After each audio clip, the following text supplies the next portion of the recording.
Hello! Back from lunchy lunch. And I have a can of Beppis. Let's do some ASMR.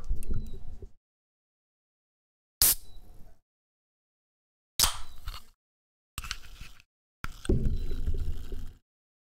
little too much hitting the mic there.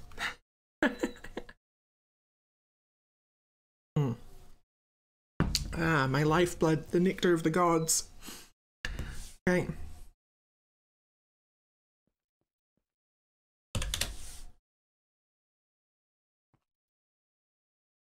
We're doing in Tin Town. Oh, this is Iron Town.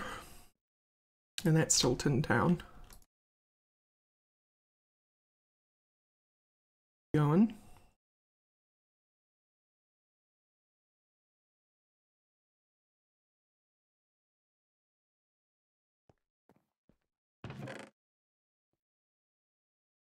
Cool. Oh, Diamond Town went wonderfully. Diamond Town? Diamond Retrieval went. Everything's town now.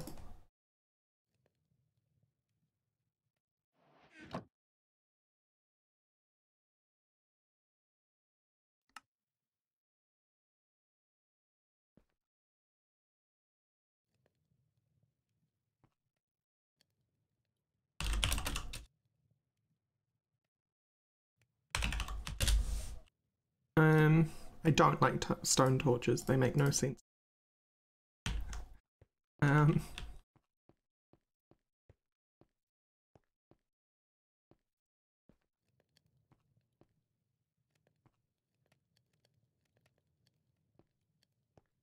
Old's doing something. He's setting up the refined storage, it looks like. Do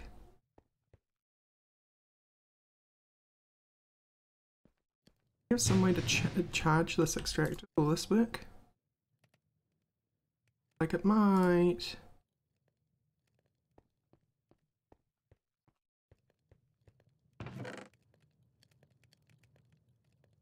Need a little coal. Hey Shingo, how you doing? Yeah, that's working. Cool.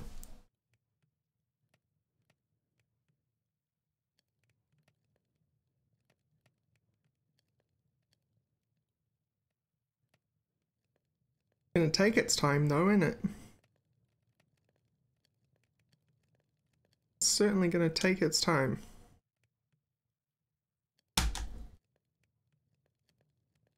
I'm doing fine. I have a can of Beppis.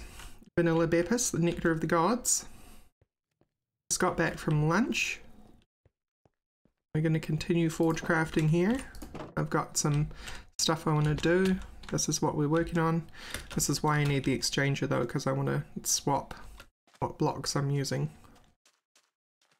I want to move the blocks to the bricks, sorry, the brick texture over to this.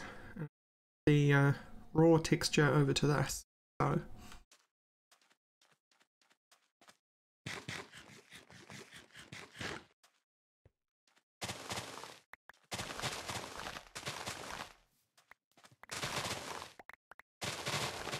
lunch was good. I had a wrap. It was a garlic and sun-dried tomato flavored tortilla. And then, when I say flavored, I mean it's a very subtle flavor on the tortilla. And then it was chicken, cucumber, hummus, lettuce, sprouts, and a little sriracha.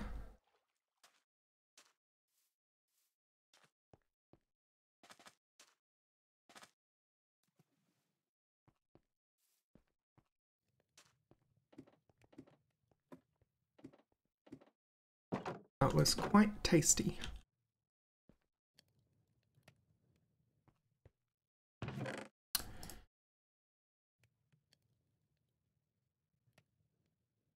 Oh. Muse, thank you so much. There you go. That was meant to not be there. Trials and tribulations of streaming.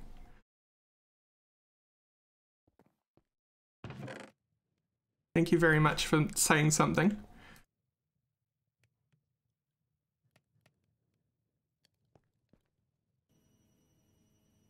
Oh, I hear mechanism.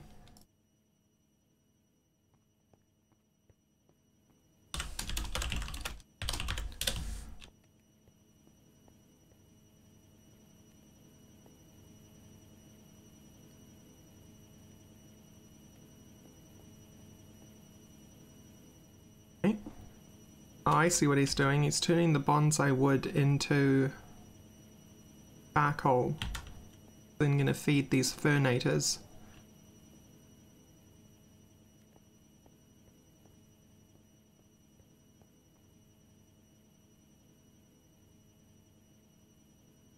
Very minimalist scene, yeah.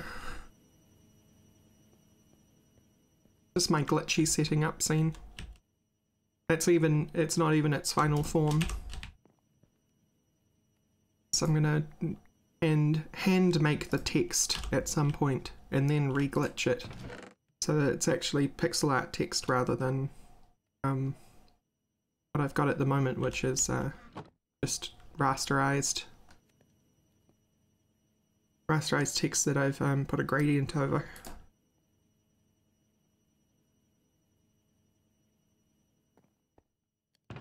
We're getting there.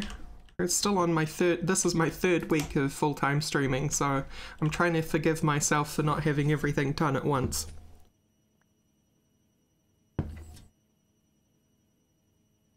Hey Rhino Man, hi Kevin.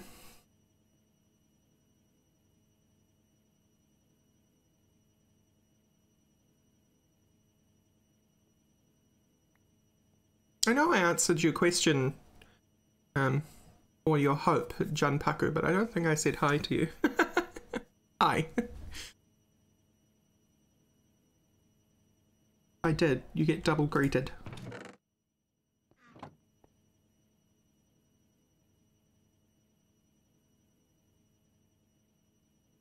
Come on, Tin Town.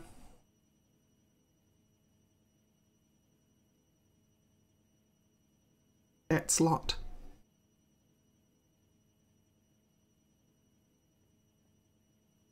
Tap. We need iron. Wild's been going wild with the iron. Get it? Puns. They're good puns. Quality puns. 10 out of 10.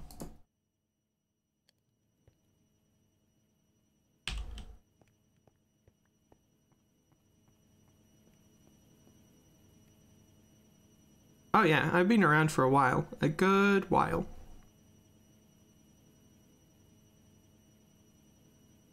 That'll do. Now, do I remember how this works? E key, X key, C key. Shift right click. Right click. How do I open up the thingy? Controls. Change. Edit.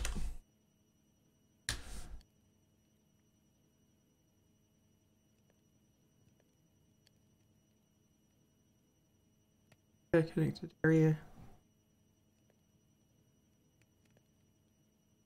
Range overlay R. Settings menu G. Right.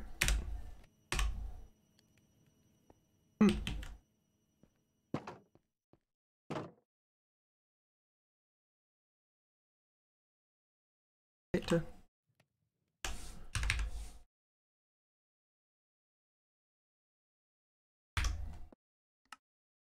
You to be bigger.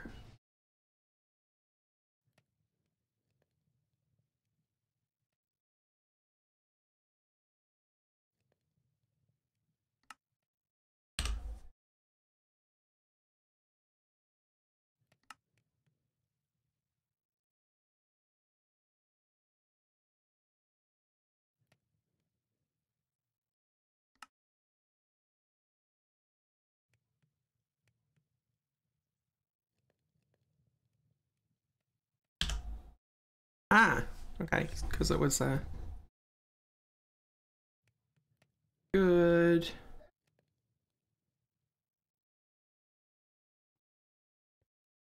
Range. Go with 9.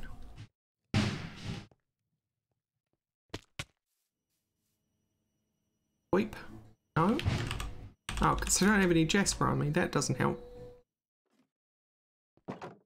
3 decades? 3 decades. I personally have been around for 3 decades, yes. I'm 3 decades and 3 years, in fact. Radial menus are the best. Like, not even gonna lie. I know they're a bit of a gimmick, but not even gonna lie.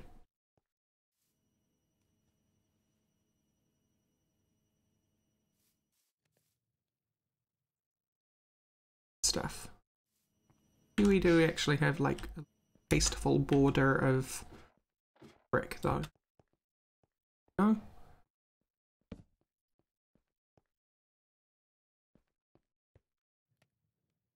Not this kind of.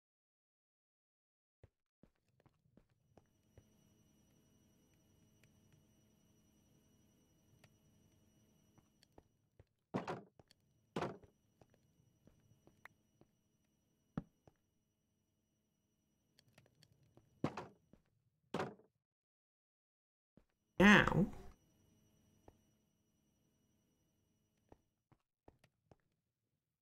here, please.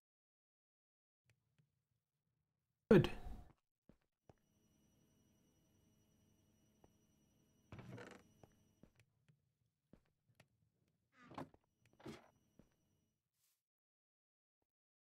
I am actually going to have to hand exchange these vertical slabs, but that's okay.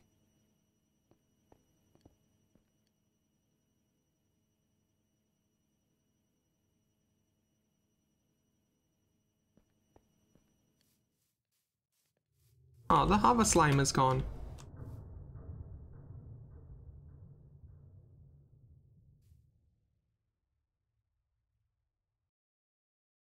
Oh, I forgot the range on the exchanger is enormous. We can probably just... Yup. Hey, thanks for the follow, Mailmaster.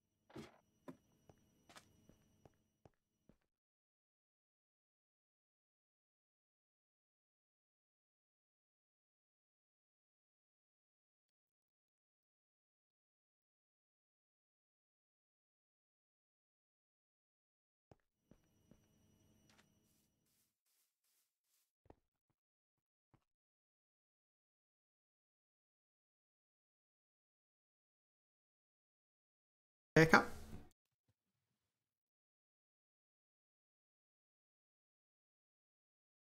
Oh man. Obviously I was in great need of something sweet today. Every time I take a sip of this Pepsi, I'm it's like a whole new world. Yeah.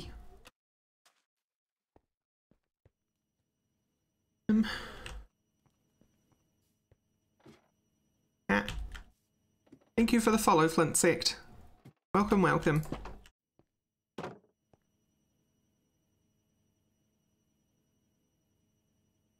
Wrong slabs.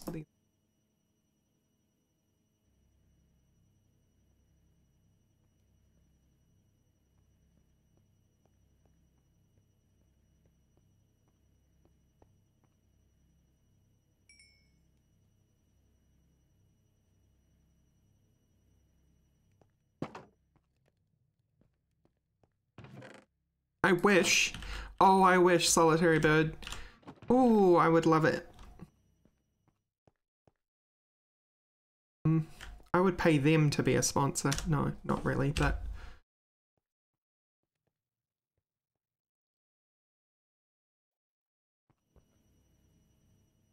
Oh, I don't have a pickaxe. I used to be my soda of choice used to be Coke. But then I realized I just like Pepsi more. And that happened when I did a blind taste test one time. And I was like, this is definitely the Coke. And then I took the blindfold off and it was like, nope, that's not the Coke. You were liking the Pepsi more.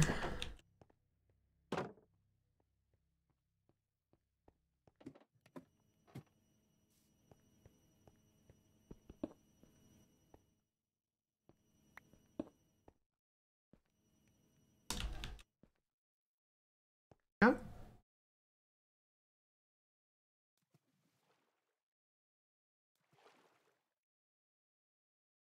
I see what happened. I see what happened.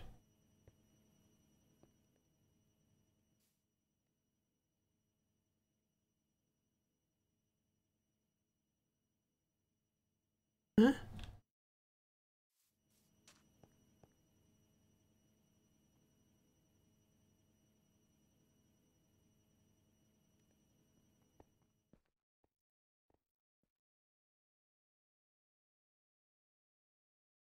I think I do see what happened, but I don't know how that happened. I was just going a bit nuts. 3.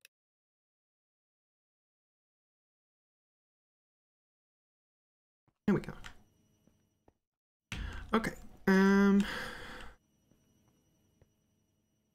the steps. Do it the old-fashioned way. Yeah, I must have. A wheel.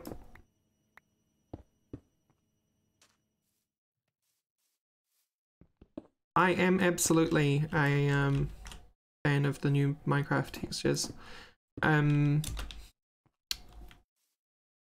if you ask most pixel artists, they will say it is.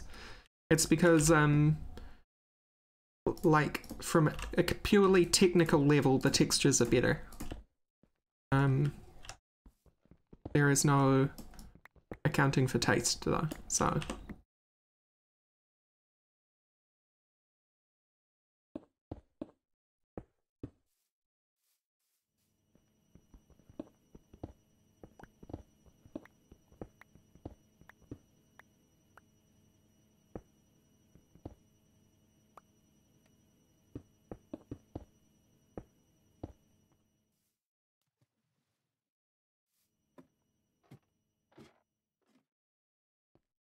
Okay.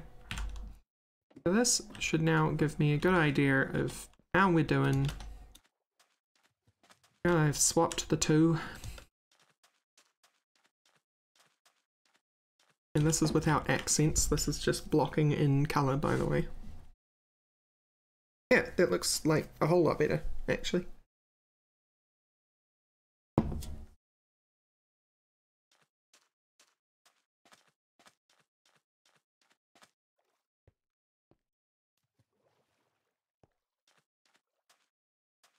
Yes, but you got used to the old textures at some point, so why can't you get used to the new ones? That's my argument.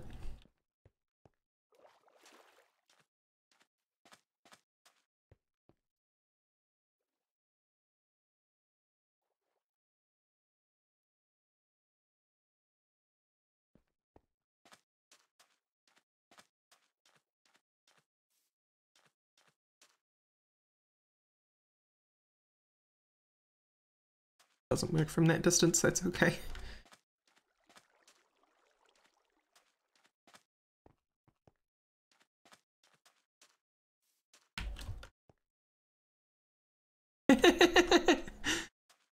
Fair enough, Kabul. Fair enough. I am indeed not your mum.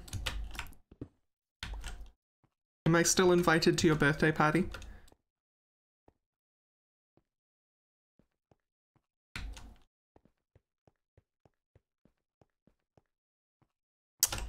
Okay.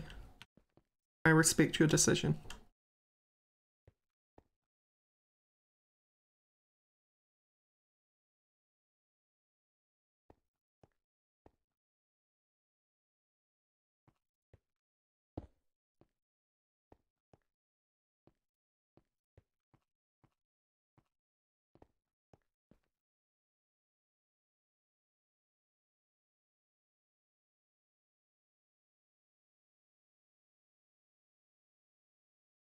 Good on your server, you got there in the end. In English. Right. Oh, missing spot there, and probably here too. Yep.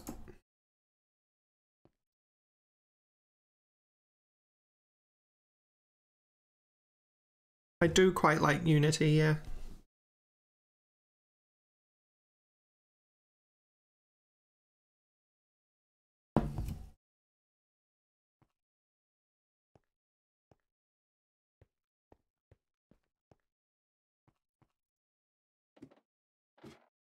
But also this is like my first proper play on greater than 113, so I mean greater than 112, so I'm giving them a shot, you know? Not counting my chickens. At some point I'll probably change to Unity, but day is not that day.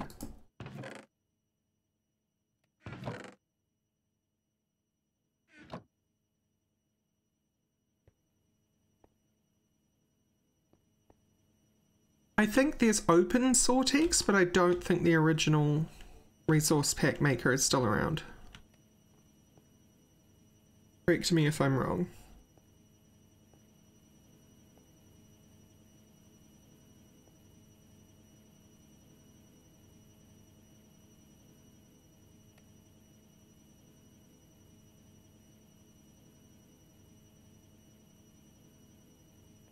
That's a lot faster.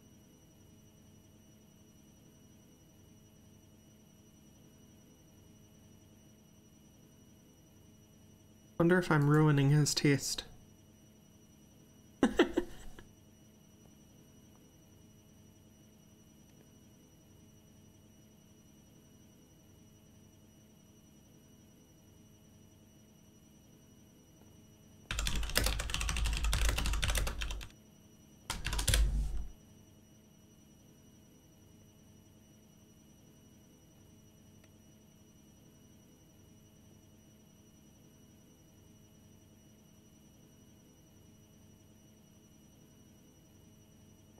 Oh, I loved Isabella's. Yeah. Wasn't so into Glimmers because I think a lot of Glimmers was like downscaled photos and stuff. I liked the theme of Glimmers, but Isabella's, whoever did Isabella, was awesome. I loved how pastel Isabella was. Like how muted the colours were. Thing had this kind of soft quality to it without being light and airy, so it was still kind of serious. It was just a bit more muted.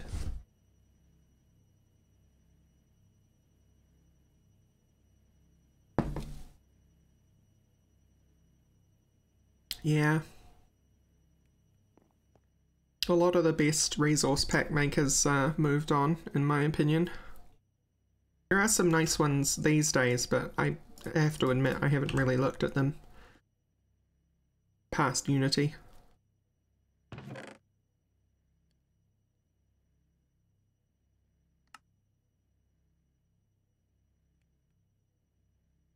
Eh.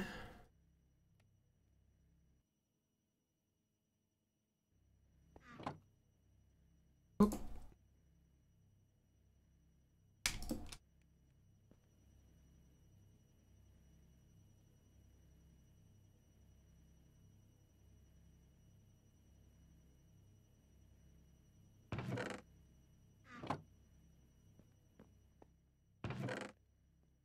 And of course I did the first big texture pack for Industrial Craft for Deku, when Deku was still popular. Even Deku himself accused me of copying his textures. That guy was something else, but his textures were good, so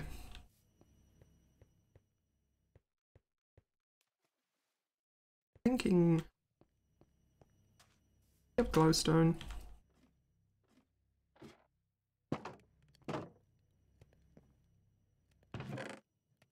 That won't be where the... do. Wait.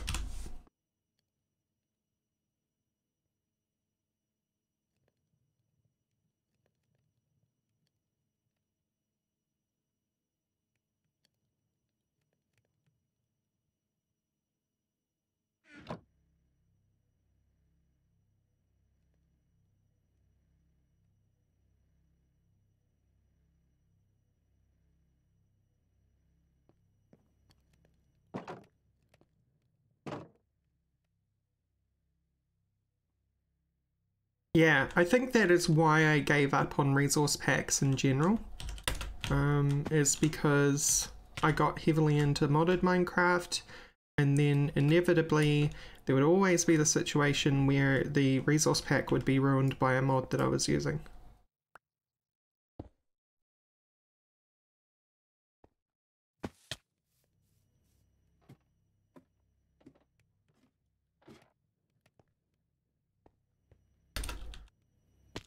It's so close.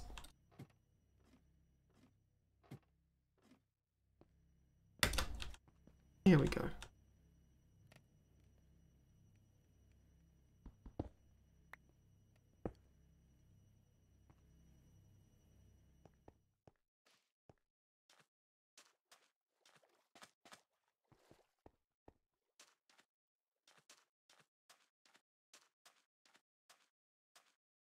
Yeah, that's the kind of thing we needed. Maybe another 2 with one up here.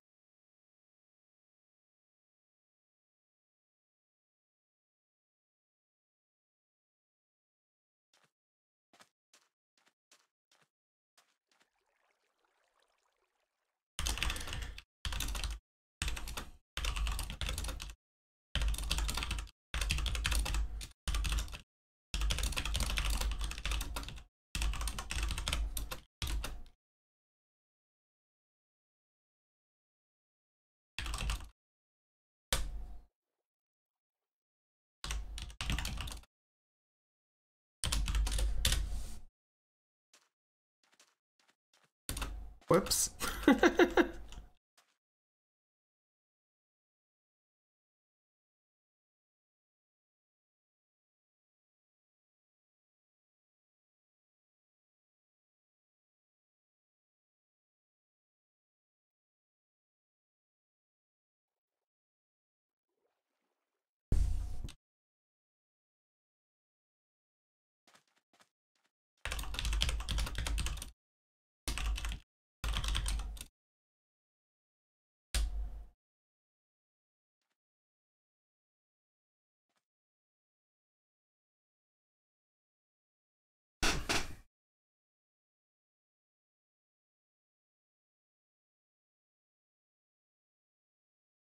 I never saw Bladecraft.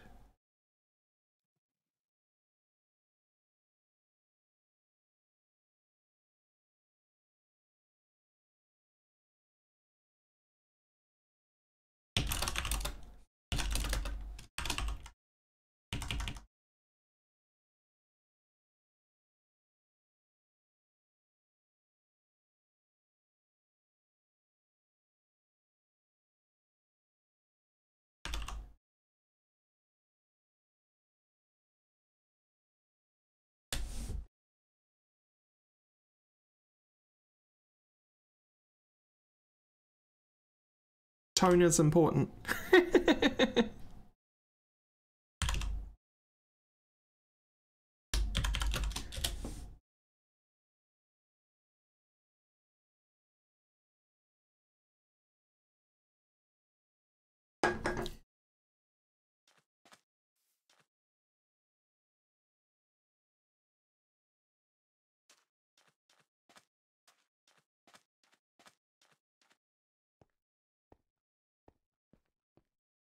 Oh, that's really cool, Somius.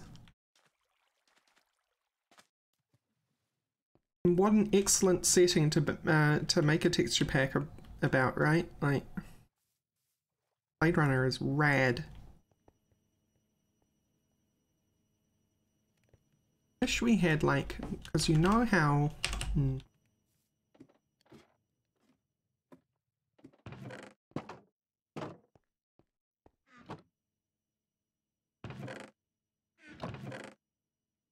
these.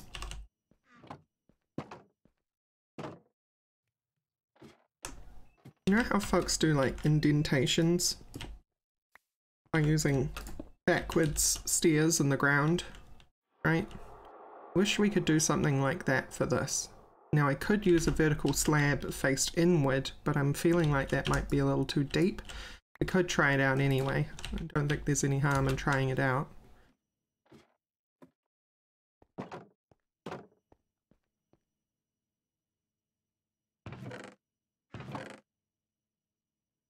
Grab you. You.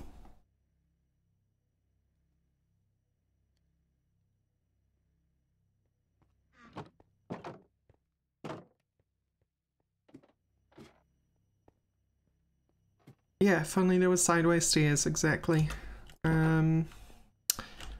What else I want to try though is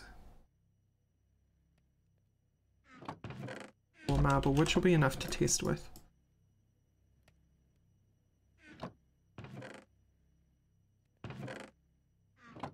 That's where we start adding those accents.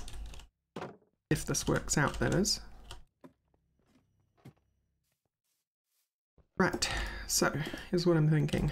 We'll dig out the 3 and then we're going to have a backing. So the first one we're going to try is we're going to try brick and brick. Okay, server, you fair enough. Brick, brick. Oh,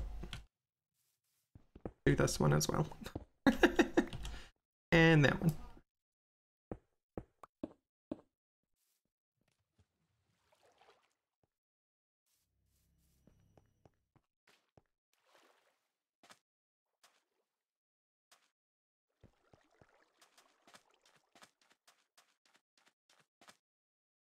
Yeah, that is the effect I wanted in terms of the depth.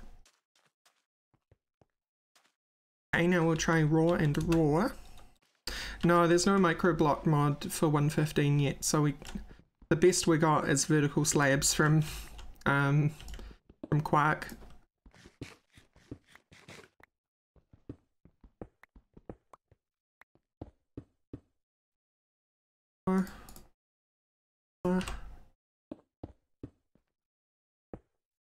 No.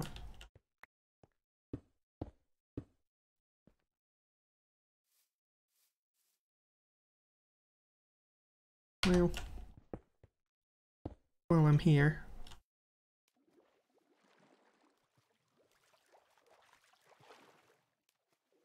No, I definitely think it needs a different texture. So what about raw in the back and brick as the vertical slab?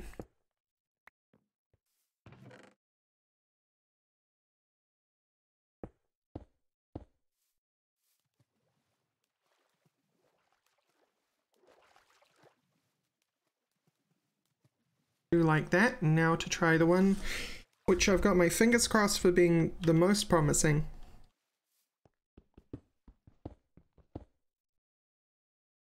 Marble in the back. I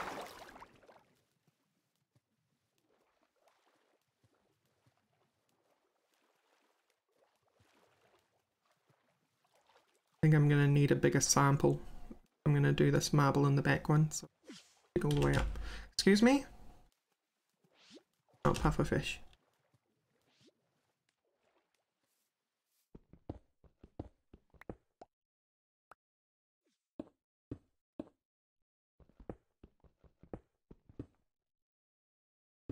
It does indeed pop, but I want to know whether it pops all the way.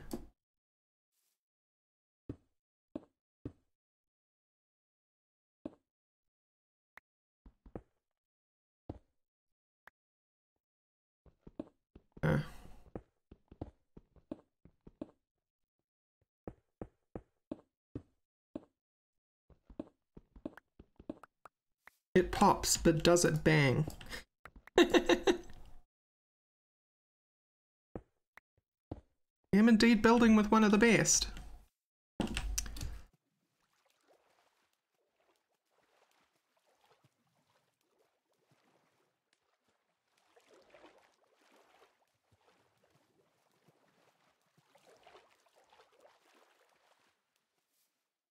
If that runs all the way up, I think that bangs.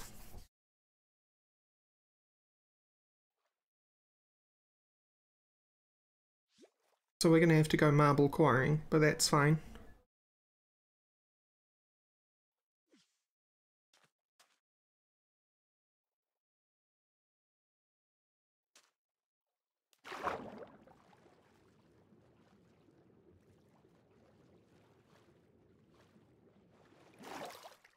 How much is a steak for?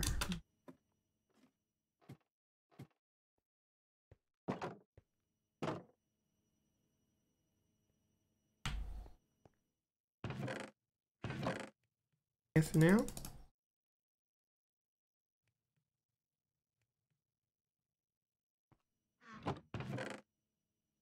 Couple more axes so we can run them out thoroughly. That was my phone, so don't worry about yours.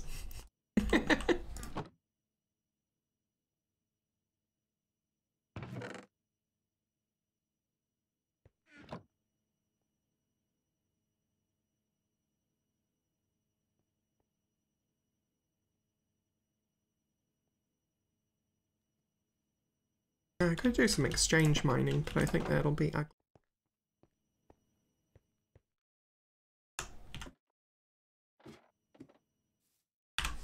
Did I ever... No, I never did mark. Gold.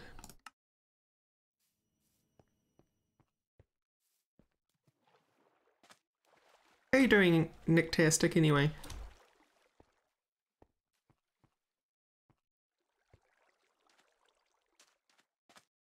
Yeah, I don't want to get too sci-fi, not yet. I do want to add some, like, tasteful lighting at some point. But I think for right now I'm just focused on the, like, the facade of the whole place.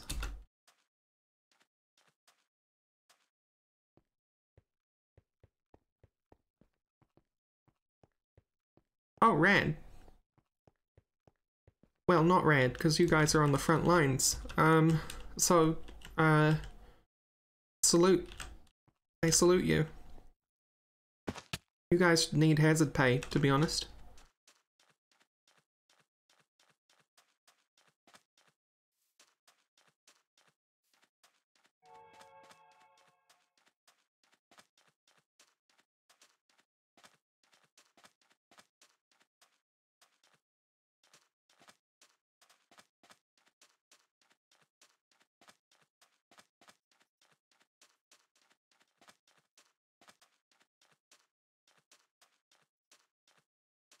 And you're not wrong, Solitary Bird. I'll try it with some raw marble when we get back. We're gonna have plenty. So it looks like a nice streak going up the back rather than, as you say, segmented. Is that polished marble? Just those edges.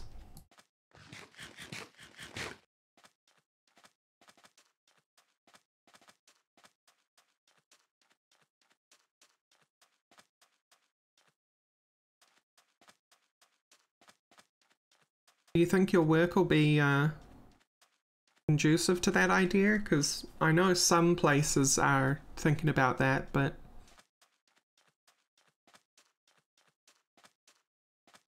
bosses can be assholes.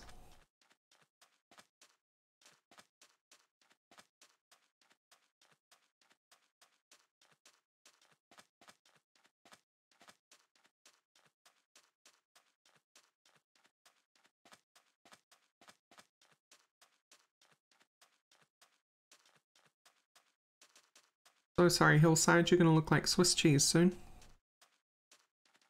I think no one's building over here.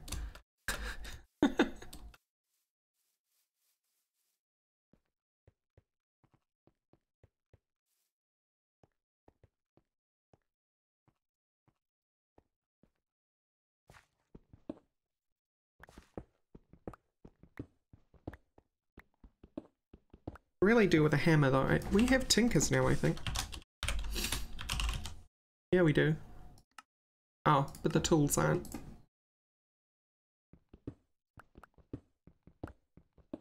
Just have to wait for us to get some ender pearls then and make a mining gadget.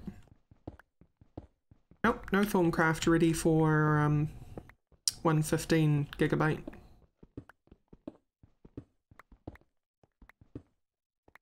I do believe Forgecraft is left in 112 and oh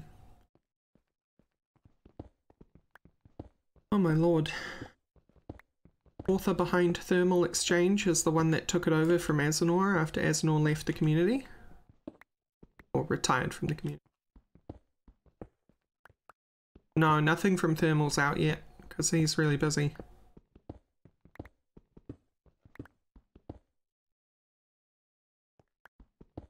Yeah, okay, so that's not a node that you were seeing, that is from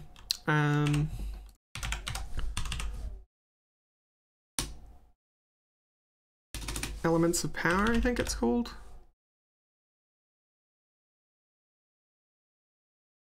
Yeah, which is a new mod by Gigahertz.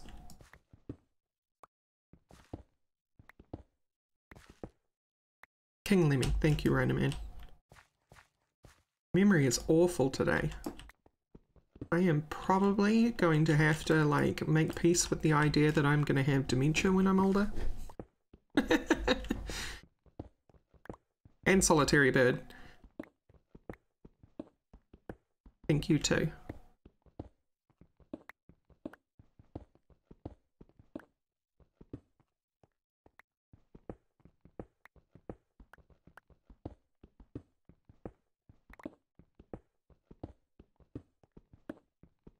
Yeah, that's actually a vanilla Minecraft thing. There is an occasional chance for a vanilla Minecraft village to be spawned abandoned.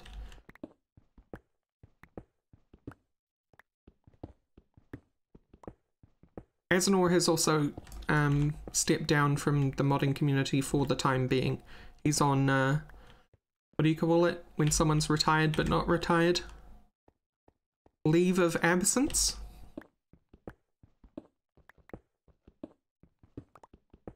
Hiatus, yeah. Sabbatical. These are all good terms.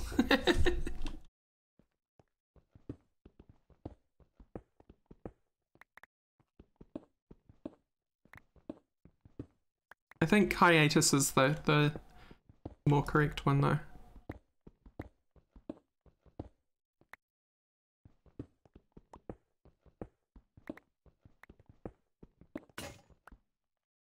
What?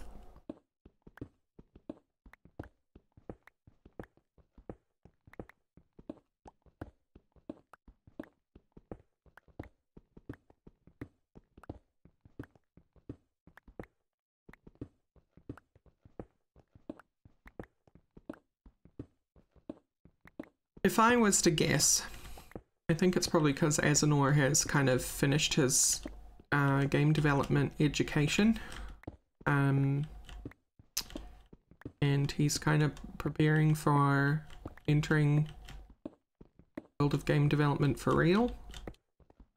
So we may in fact see him in the programming credits of a game in the near future, or in fact his own indie title. But don't hold me to that. I just know that his background, when I was last asking him about it, was that he was at game development, like a school for game development.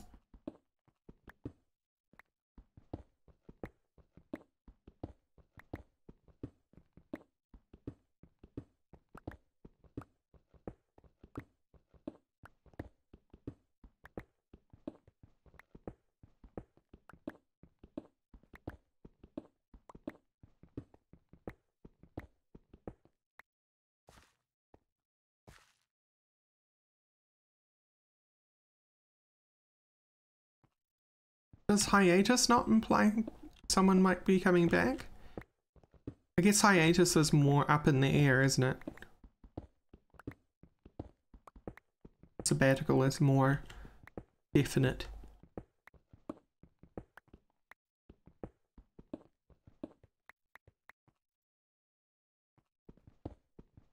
No, because then there's also indefinite hiatus, which is what I'm thinking of. Man, so much. English has too many terms for things. I have opinions about the Alaram situation. And it's mostly to do with the fact that it's been years.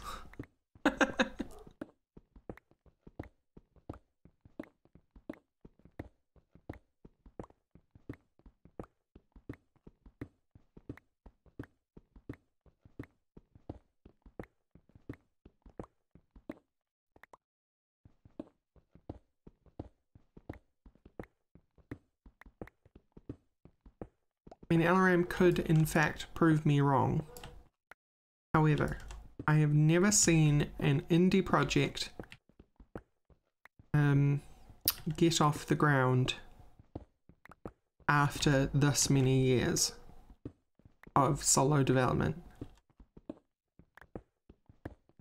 When it comes to this amount of time in indie development, it usually turns into the fact that the person gets burnt out and drops the project entirely. But we shall see.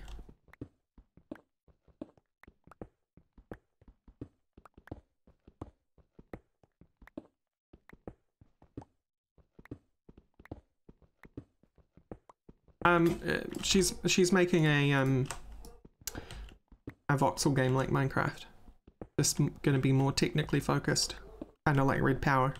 So she's making a game that's basically Red Power the game.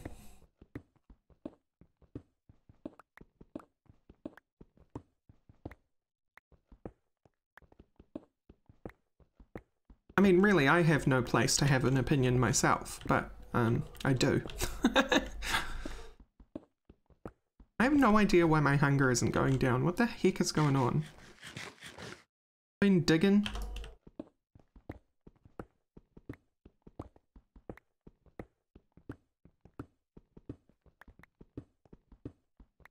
I have an opinion in the truest sense of the word opinion.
Alpec has released a game,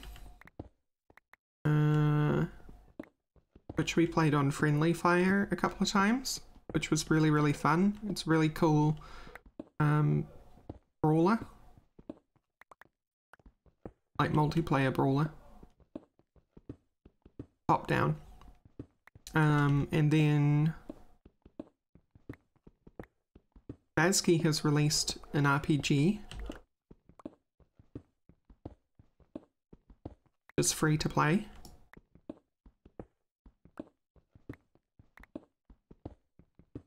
Atomic Blom is working on their own indie title. He hasn't had an awful lot of time to work on it, but it sounds like an awesome idea.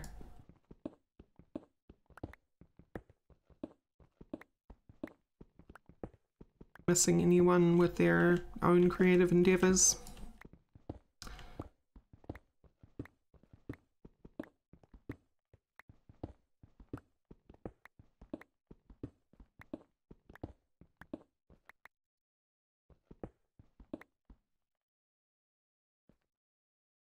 Oh, I haven't heard of Valorant. The Cube World is hilarious because he keeps disappearing for years at a time. Not even an exaggeration, literally disappearing for years at a time. Proper use of the word literally. And then releases an update. Everyone goes, oh, he's still working on the game, he can be forgiven. And then he disappears again.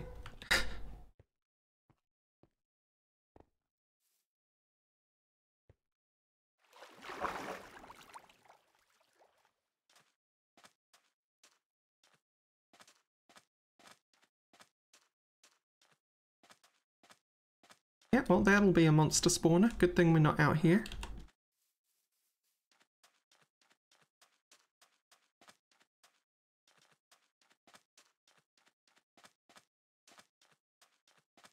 Open world, open source, multiplayer voxel RPG.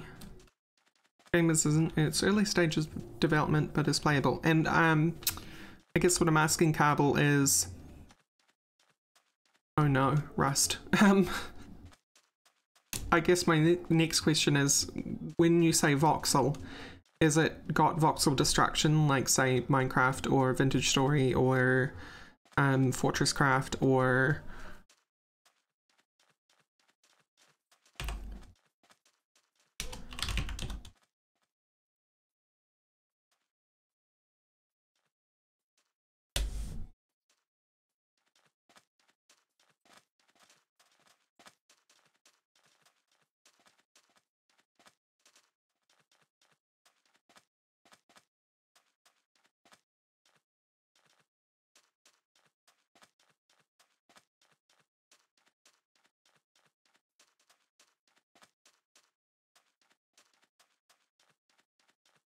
I'm always very wary of indie game environments like Rust and Amethyst and the like, because it's another one of those ones where the developers kind of disappear sometimes. Case in point, Ogre. Now, Kenshi did okay. No, Kenshi did fantastically, actually. And that was made in Ogre, despite Ogre being dropped. But, yeah, I'm always a bit wary. Because it's not so much that it's the game that I'm wary of, it's the fact that I'm worried about the developers having the rug pulled out from under them.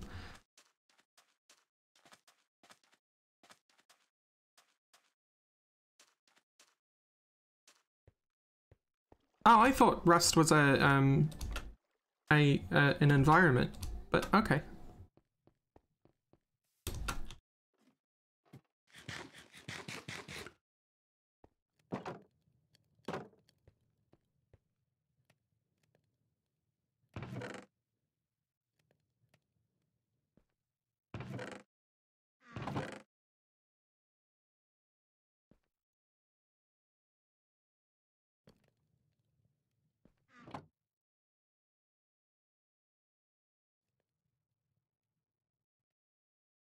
Well, then my opinion doesn't change a lot.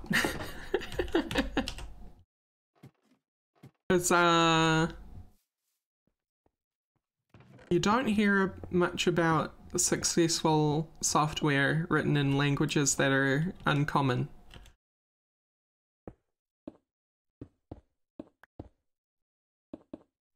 I can't think of any off the top of my head anyway.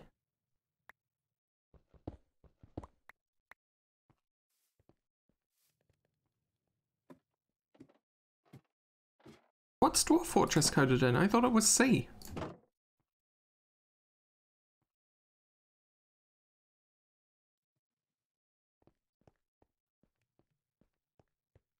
Toadie goes silent, but the difference between Toadie going silent and say Cube World Guy going going silent is that Toadie will always precede a time of silence with a big update on what he's working on. So it's like, I'm going dark for the next few months because I'm doing this and this and this and this and this.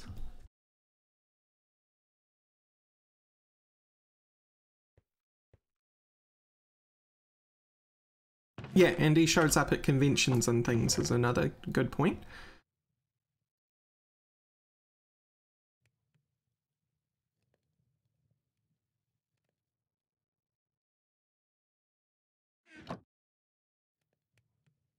He also doesn't wreck the game with the updates, that's true. Although that being said, I did stop playing Dwarf Fortress when the underground biomes went in because I got confused. My normal process was disturbed.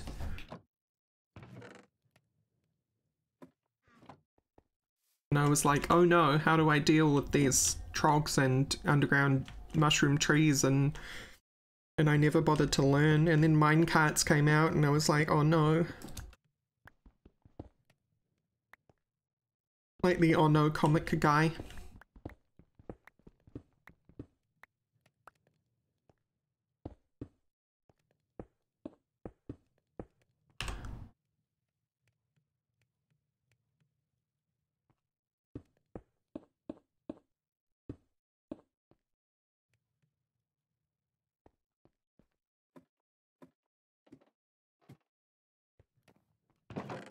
I'm sure it is, but like, my whole thing would always be to, I think like most people's mountain homes at the time, was to just dig into the ground and then dig down and make your fortress vertically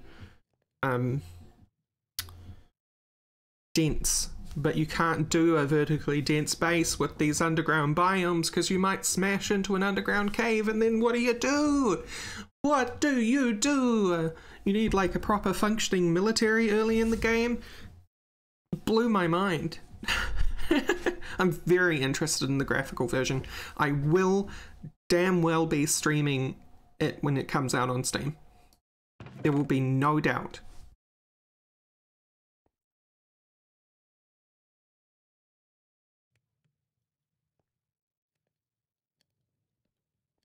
Before Minecraft was in my life, Dwarf Fortress was my jam.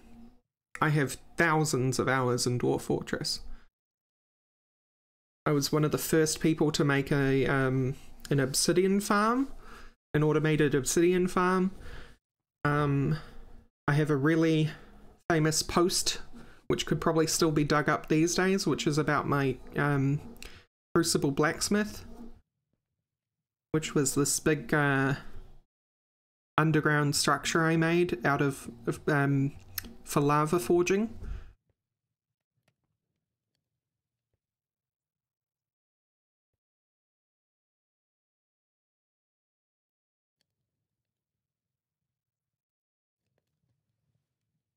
Where the crucible blacksmith was fed by hydrostatic water pressure. Well, it's not water pressure, right? Hydrostatic liquid pressure, which was always pushing lava into the these channels that ran around the crucible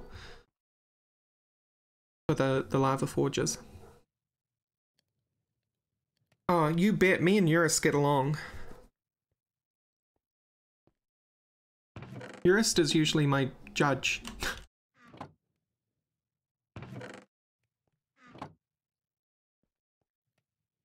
My hammer dwarf.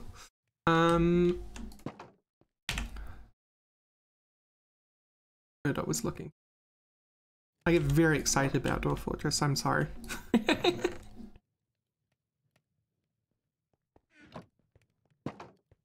It was funny too, because when I originally heard about Dwarf Fortress, this must have been like 2006.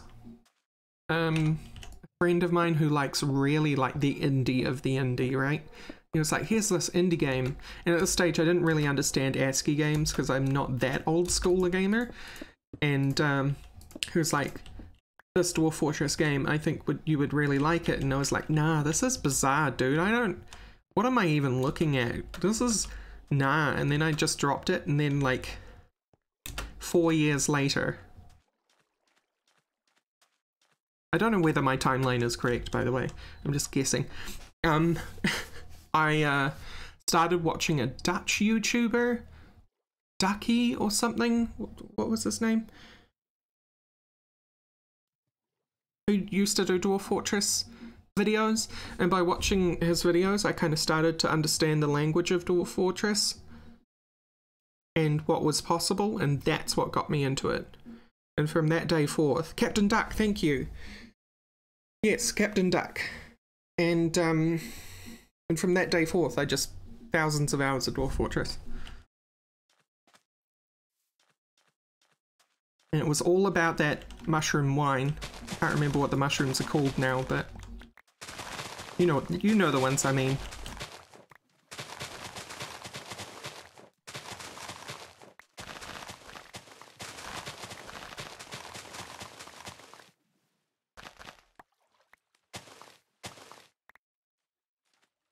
Yeah, plump helmet wine and plump helmet farms.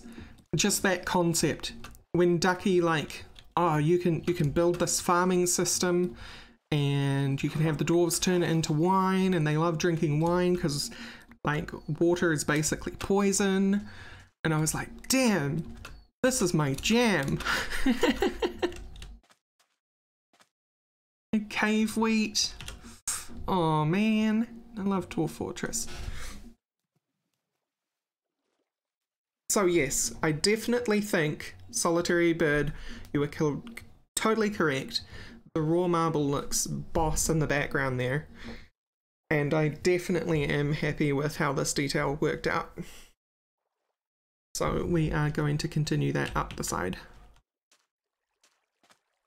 Dwarf Fortress Mod and Vintage Story. Man, if they expanded the sandbox content in Vintage Story to exceed that or equal that of Dwarf Fortress, I would, I think I would die happy. You know? I think Rosie would die happy.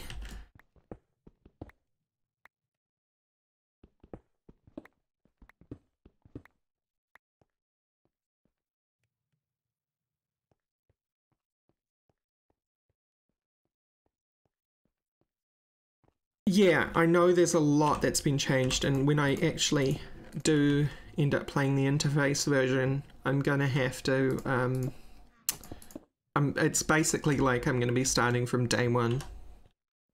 But I'm okay with that, you know? It's gonna be a treat. What it's gonna be.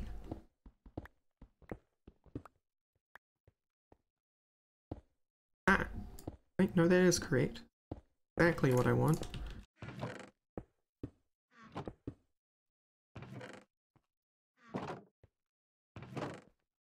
Gonna have to move you, my friend.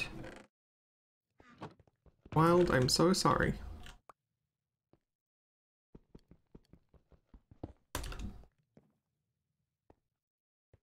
Inventory is full.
What's flooding for stone?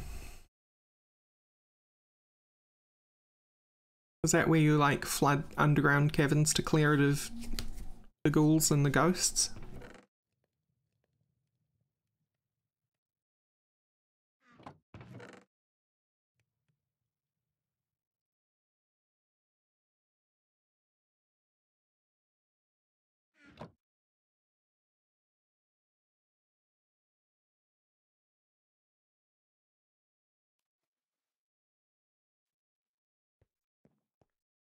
Oh, for farming reasons, right, yeah.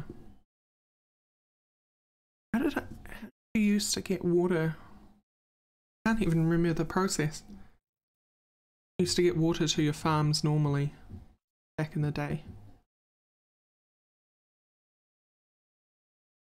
Could dwarves move? Dwarves could move water, couldn't they? And then you told them to splash some around? I can't, no I can't. That is too minute a detail for me to remember how to do that.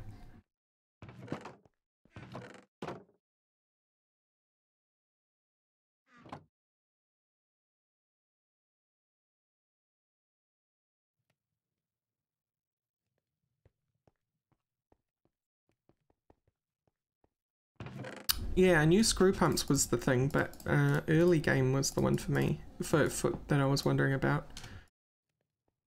So I remember one of the first things you'd do is you'd set up your, like, plump helmet farms, plump helmet and cave wheat farms, right?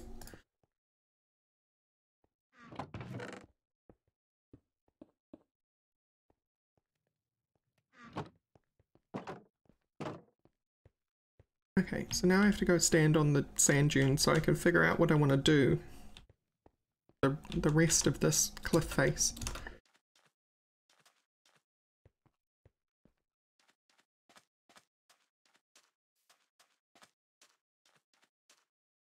From this point on. I think maybe we just push it back by a couple of blocks and then bring it up straight to meet with the peak of the supports. Which will mean there's going to be a bit of it like a deck on top of that main room. I guess because it's made of stone it would be called a balcony.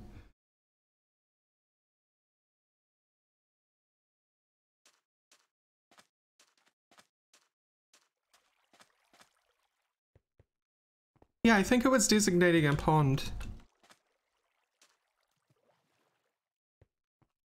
Yeah, I did see the update that introduced making your fort part of the world. That excited me a lot.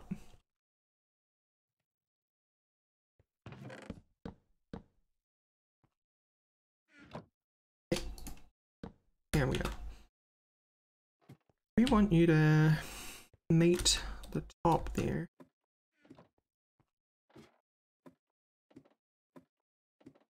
You have to be dug back here.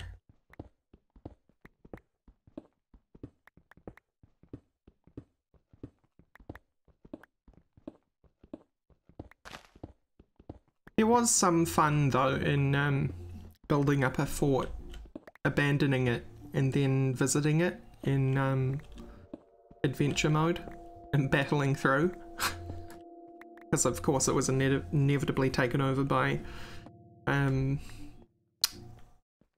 goblins and stuff. And I've heard goblins aren't the main thing you deal with anymore. I've heard like it's kobolds and stuff now. That blows my mind. No longer is it just goblinite. It's also coblinite.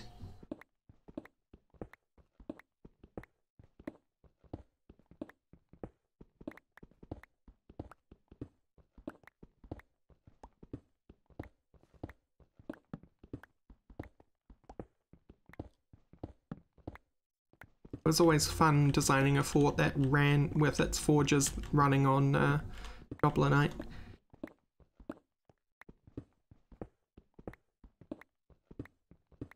Yeah, there was always a, you know, the sneaky kobolds, but the sneaky kobolds were working from the goblins, but I was told there's actual, like, kobold armies now.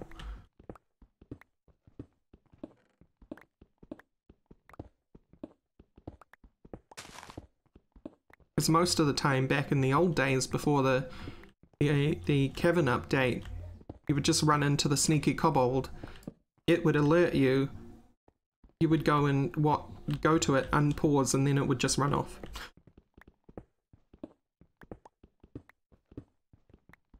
Like, oh, I've been found.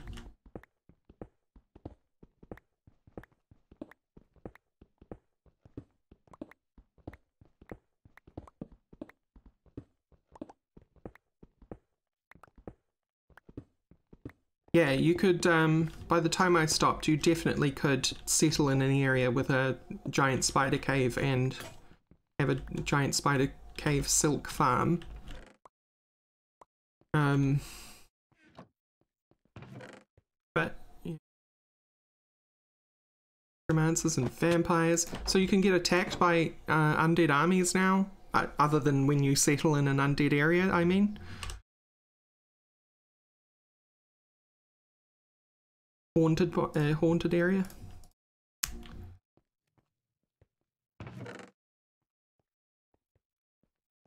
Animated horse skin. Listen, I am quite okay with being afraid of undead carp marching out of the rivers.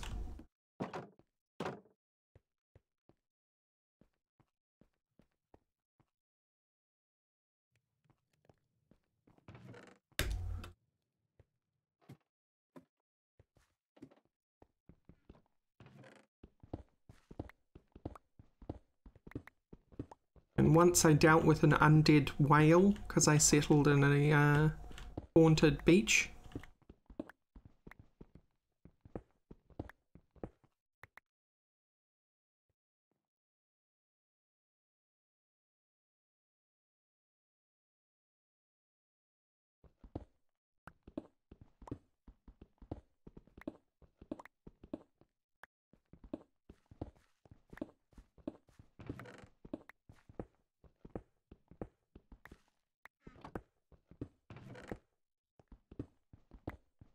That is frightening.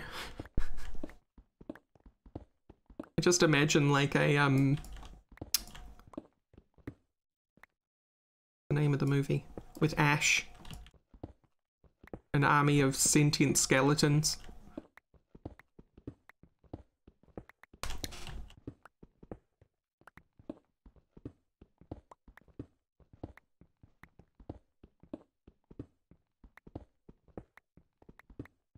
The hooves themselves got up and started wandering around. Is that what I'm hearing there, Nighty?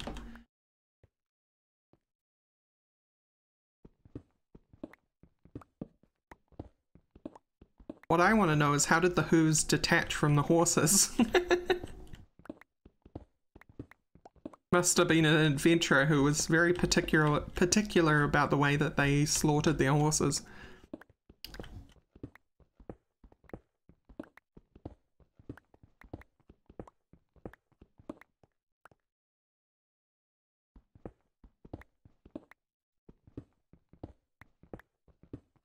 Ah, they implemented a CDDA-like pulping mechanic, huh?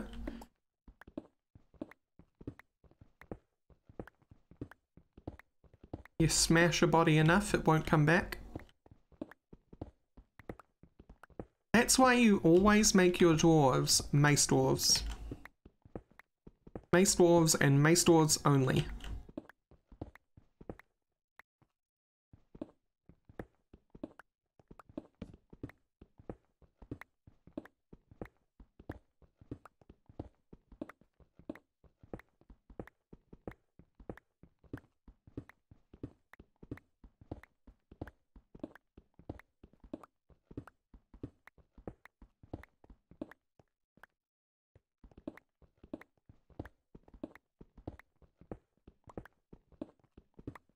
You smash the skin.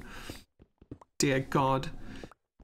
That is a pretty haunting image, actually. Just the skin of a horse floating around. As if it was like a blanket in the breeze, but it's sentient and mean, and it's going to strangle you.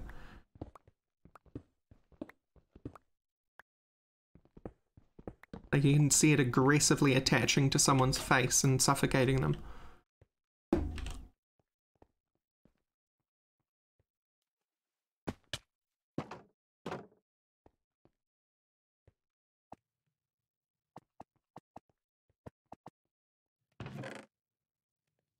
I gotta wonder how effective they are as a danger, though.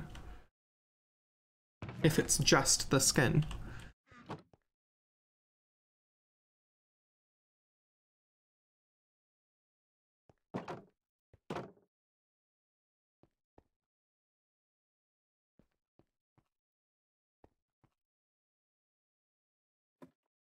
Undead sheep wool.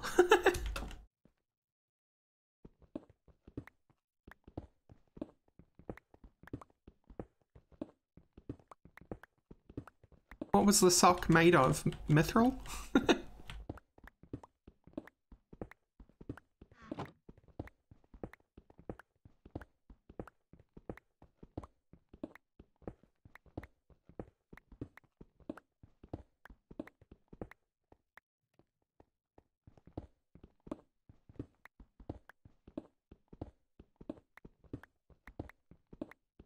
It was made of skin. Oh god.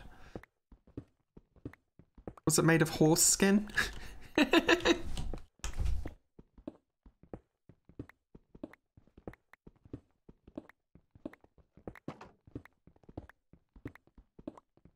Just thought it would be thematically fitting based on what Yol and chat are saying.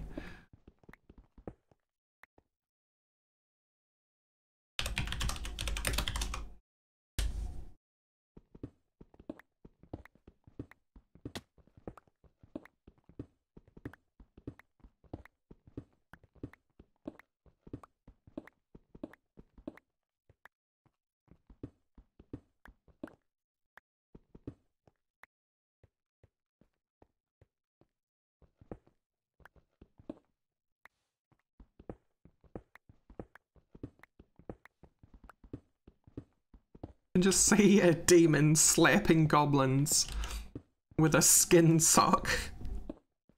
This is why I love Dwarf Fortress, though, you know?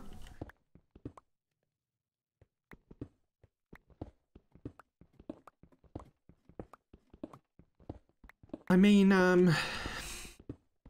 I'll tell you what jokes I do know. I know about the circus. I know about adamantine warhammers, yeah. And giving your hammer dwarf an adamantine warhammer.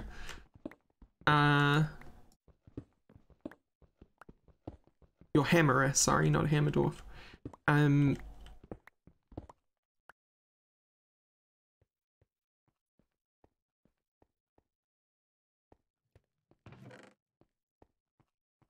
Oh, okay. I thought adamantine was just a fantasy metal.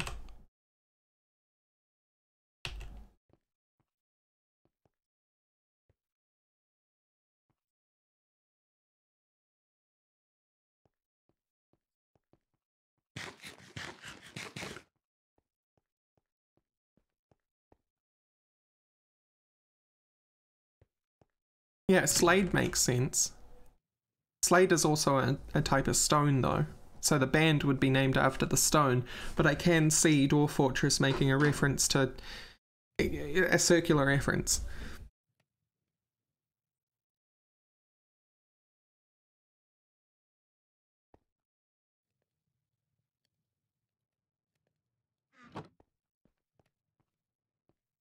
Right, which is why you give your hammerer one. The hammerer is super impressive with his adamantine hammer, but he can't do anything with it.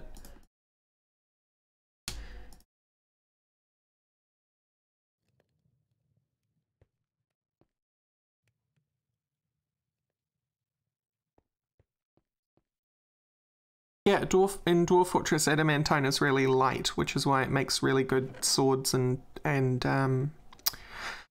spears, arrows, and armor.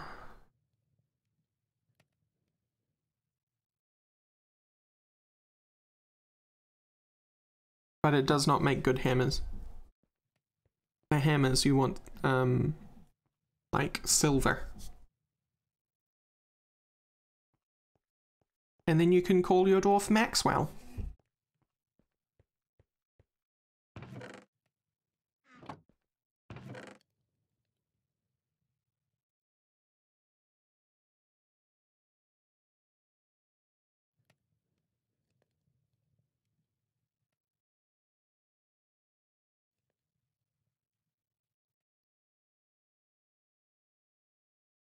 Oh, that's probably true nowadays, Carball.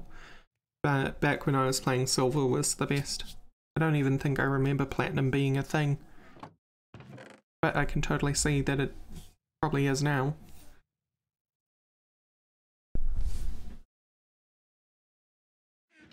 But the pun doesn't work. You can't call your hammer a Maxwell if they've got a platinum hammer.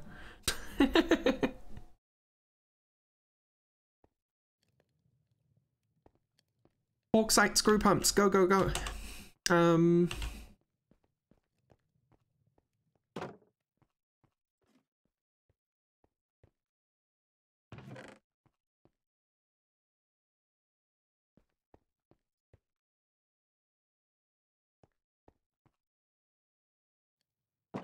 Man. A strange mood's still really easy to deal with, aka you build a wall around the dwarf station if you don't have the materials.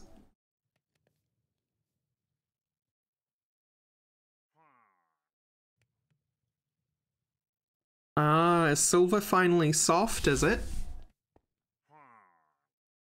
That's a shame. I love silver. Suppose I could still make silver weapons, I'd just have to be used to churning out new ones all the time.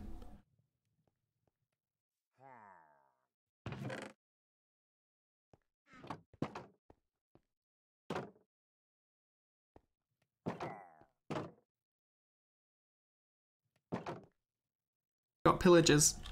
We got pillagers.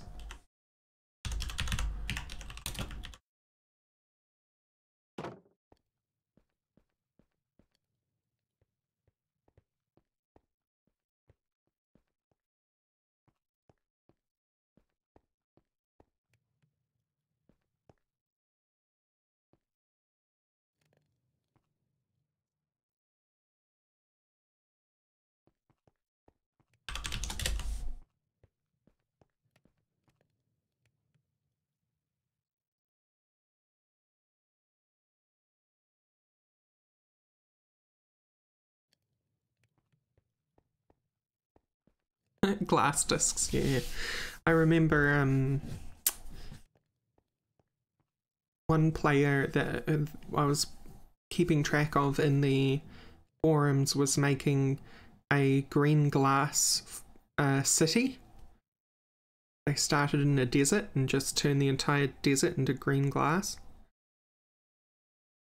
Just everything was made of glass. Well, everything that can be made of glass was made of glass. Oh, is ice still indestructible as walls?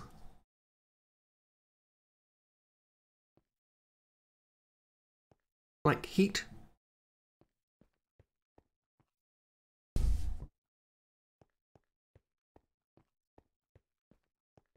Hell yeah. Green glass.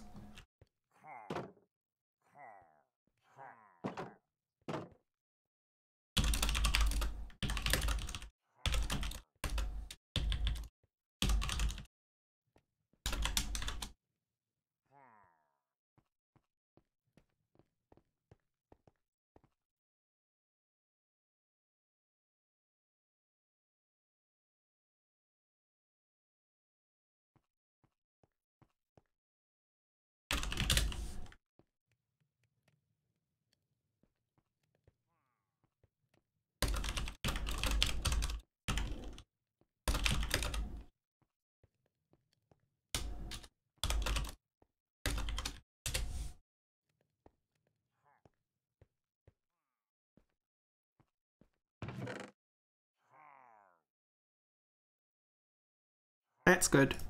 People can still make their ice fortresses with lava lakes inside.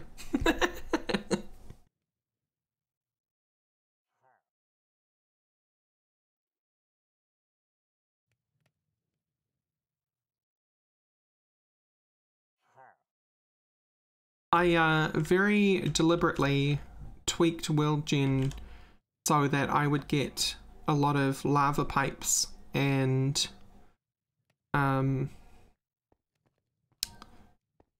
what's the other lava environmental feature? Lakes? Lava lakes and pipes?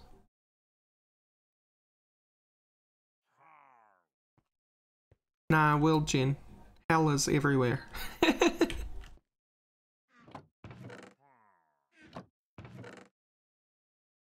Also, it's not hell, Infern. Shh. Shh. It's the circus.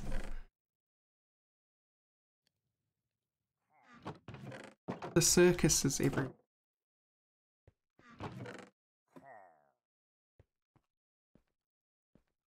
Magma tubes and volcanoes. Yes. So, I tweaked the world gen so that there was lots of magma tubes and volcanoes, and one of the ones that I found had a volcano right next to a magma tube. And so what I wanted to do and didn't end up doing, because that was right around the time that the cavern update was about to drop, was I wanted to build my fortress around the caldera of the volcano, and have like a sacrificial platform in the middle controlled by levers. And then you sacrifice things to who's it? You know, the blood god.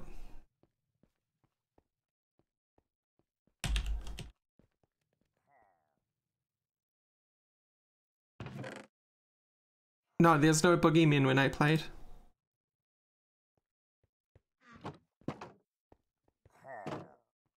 Stop looking at me like that.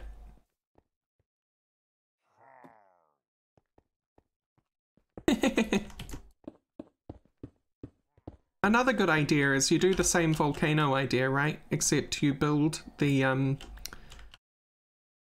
hammerer's house over the middle of the volcano, attached via platforms that were on levers. Yeah. So if he got any bright ideas, you could let him out. Correct. I have great respect for the hammerer, and such a central bedroom, you know, really regal, beautiful, beautiful thing.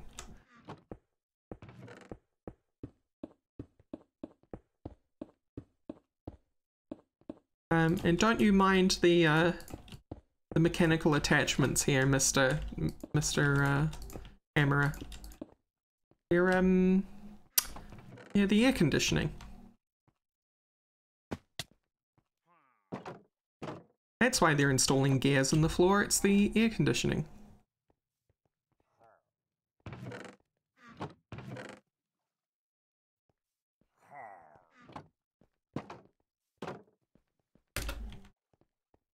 You know, because all the hot air rising up, you need good air conditioning to stay comfortable. Oh, Wild's doing the move.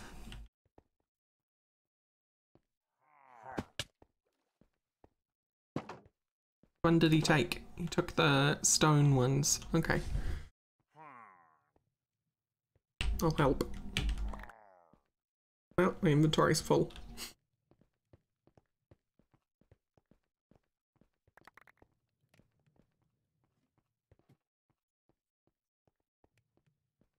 Stupid thing.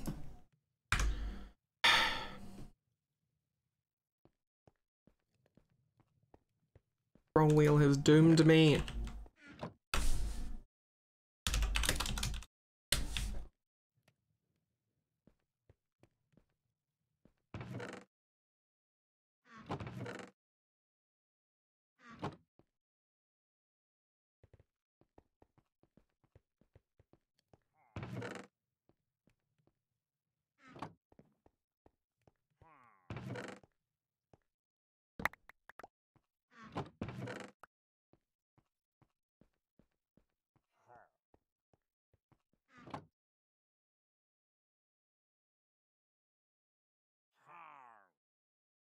No, it's... My pickaxe is stuck in there, so I want to unlock it.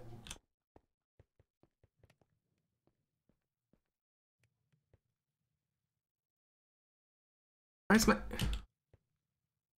Ah! Get out! Here.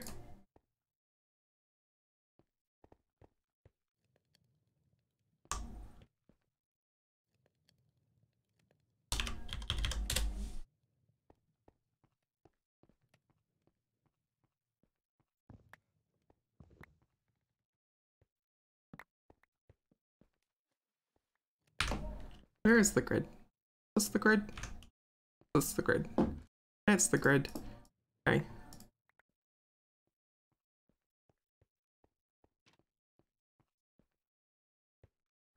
Suppose Wild's gonna sort it out.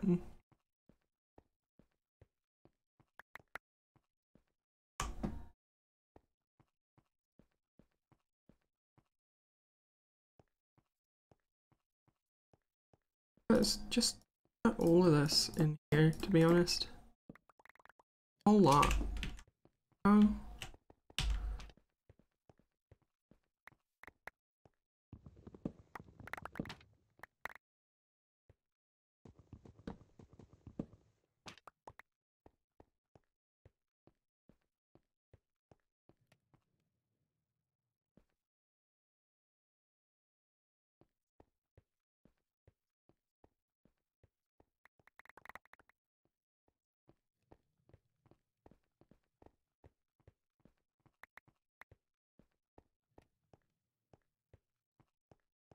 I don't miss Jabba because Jabba was ugly. Sorry, Neptune. I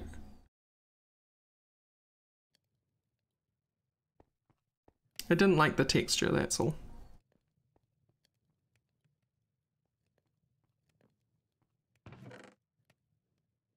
Right, now that we have that... Oh, that's so much nicer. I need a Jasper brick.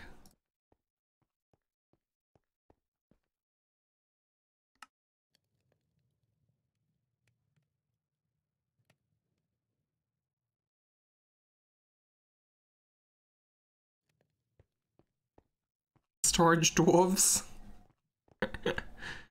Hell yeah.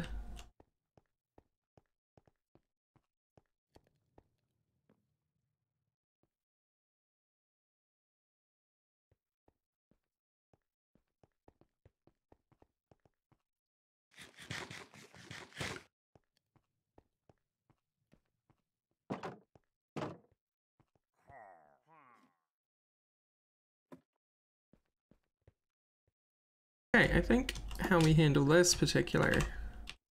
Put it all in the... Come on, brain. Not even that late. Freaking 3:37 p.m.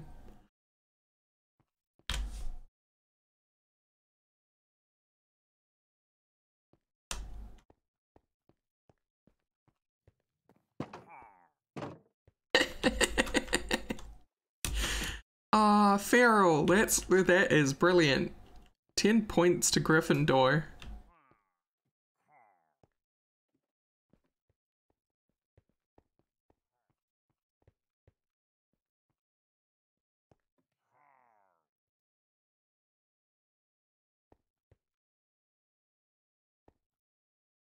And has anyone done the 7 Dwarf challenge?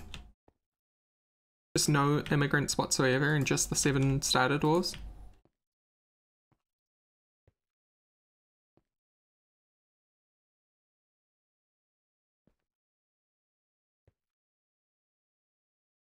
Oh, you've done one adventurer. What, one adventurer? That's a bit different.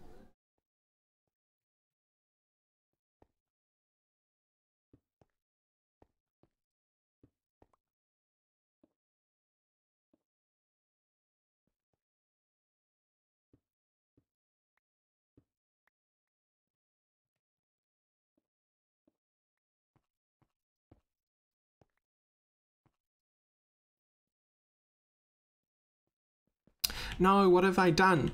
Brain. So much just the brain is not working right now.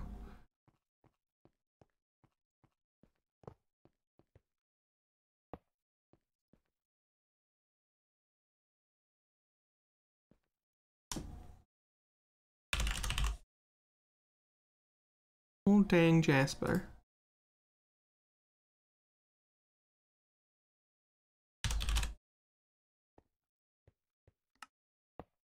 Me if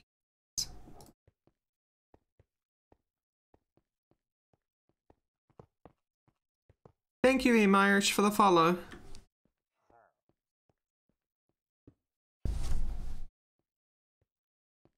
No, I think one dwarf would be too slow. Or you'd just get totaled really early in the beginning.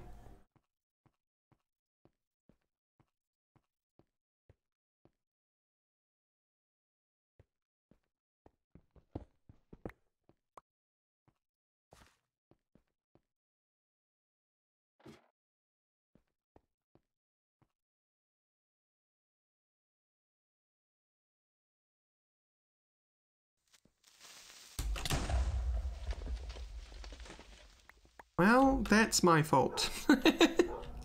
I certainly did not light up here.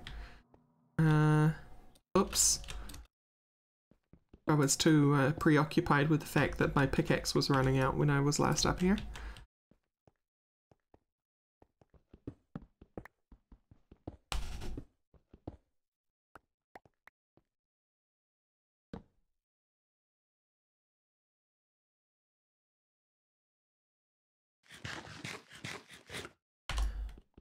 Yeah, but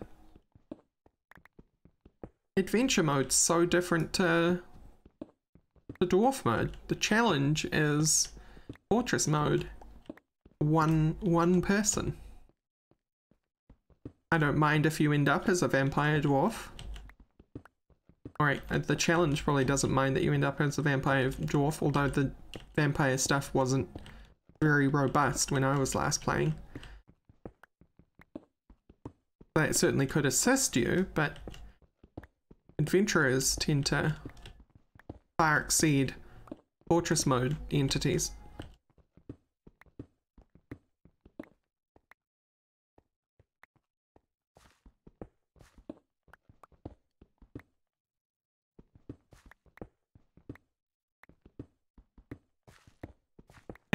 Boat murdered.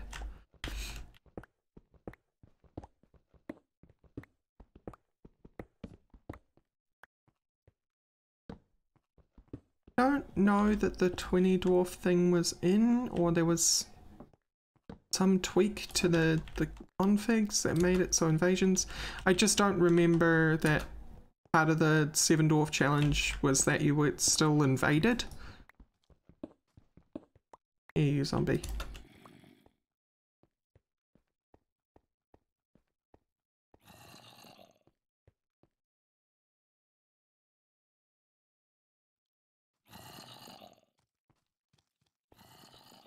And then fortress mode became the main thing. I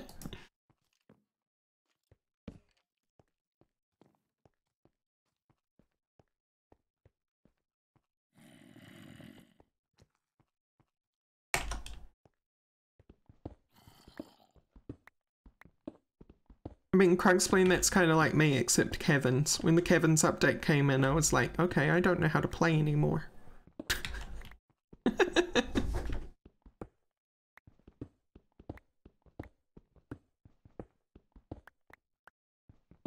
It was a very, feeling like a dinosaur moment. It was all wondrous, new and beautiful, but it was so scary. A whole new world.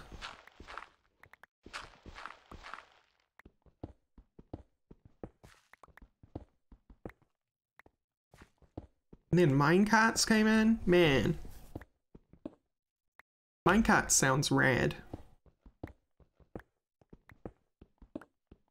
I remember spending a lot of time making sure that I had a proper Dr. Dwarf and that my world had what's the rock used for plaster? chalk? Chalk? No, not chalk.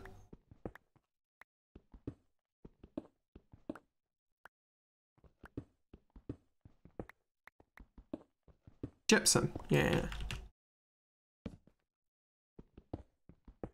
Minecart magma shotguns.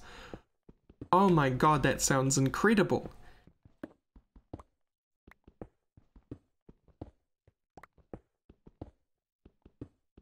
Yeah, I can't keep my stones straight in my head now.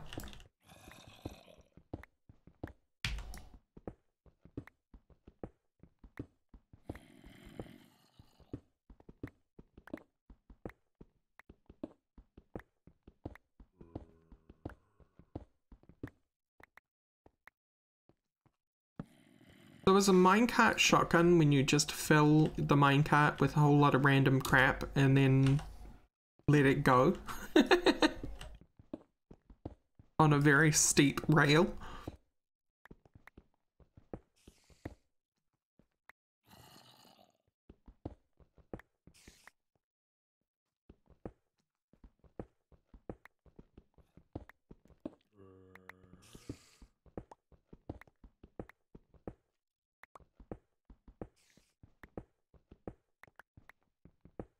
Spinning minecarts? Isn't momentum an issue with spinning minecarts though? How do you keep them spinning?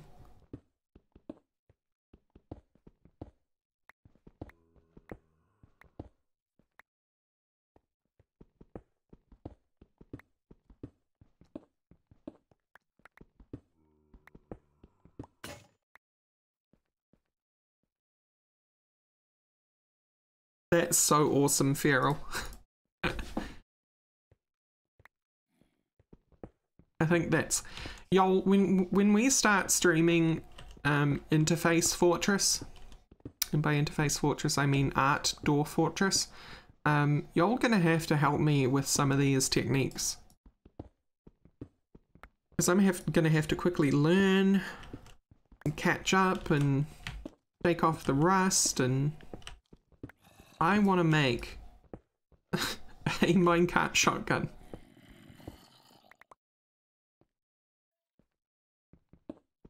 Oh, okay, Feral.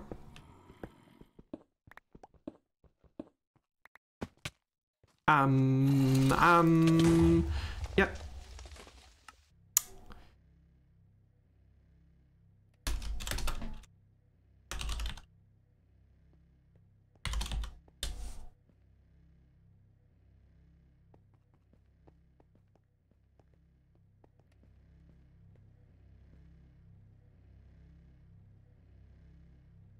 So you use an axle windmill to keep your minecart going in, I assume, circles?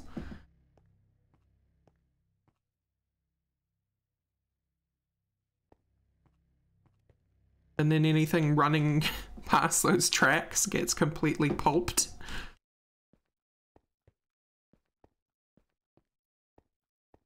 Does AI pathfinding not deal with the whole minecart moving on rails thing? Doesn't deal with it. Okay, yeah. Perfect for traps then.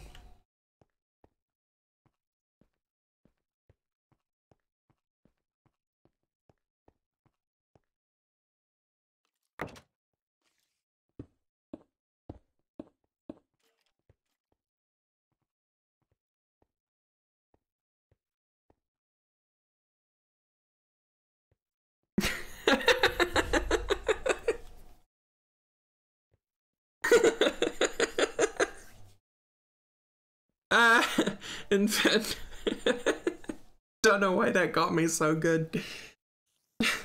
I want to go home now. I feel sick. Thank you for the follow down streak.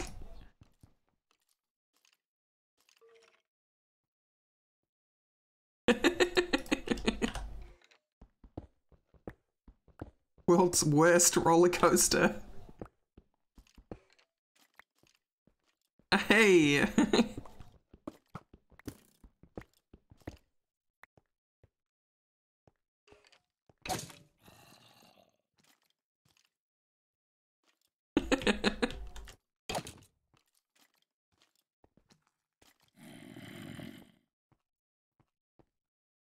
stupid.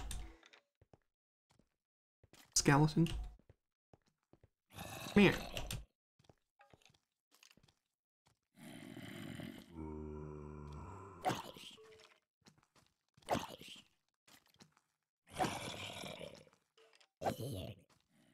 But don't they become a projectile themselves if they try and get off the moving minecart? Or at least I'd hope they would inherit velocity.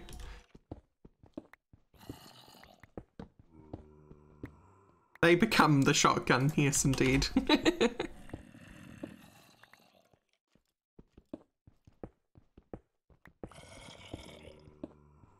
Oh god, you know, this is how you know I'm sick, but I would like to fill a minecart with a lot of goblin corpses and body parts, and then use that as the shotgun.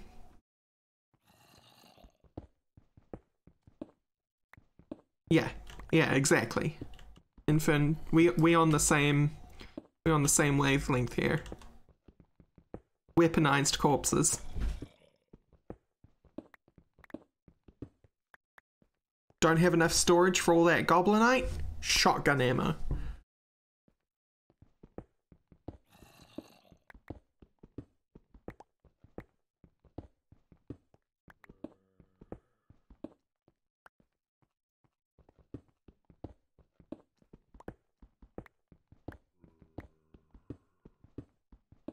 Like the medieval equivalent of catapulting cow corpses into fortresses.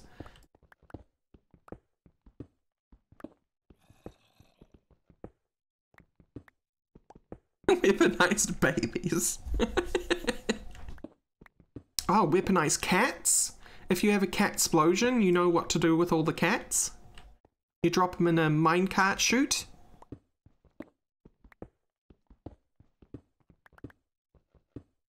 No, that would still spiral your fortress because the cats had inevitably attached themselves to your dwarves. So there goes the cat shotgun idea. Damn. Cat shotgun coming to a movie theatre near you.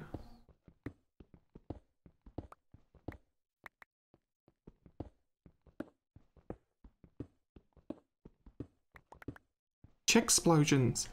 Oh, yeah.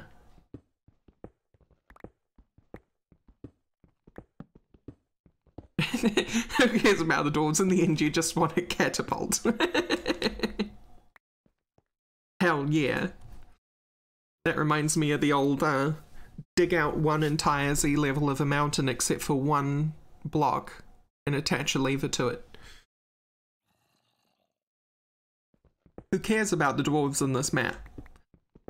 I want to drop a mountain.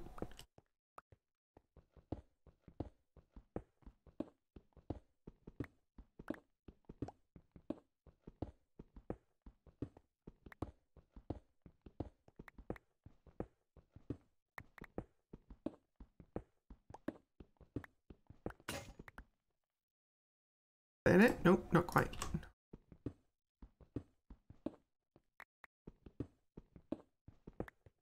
Yeah. I mean, VS at some point is probably going to have similar gravity and support mechanics to TFC, but who knows when that will be.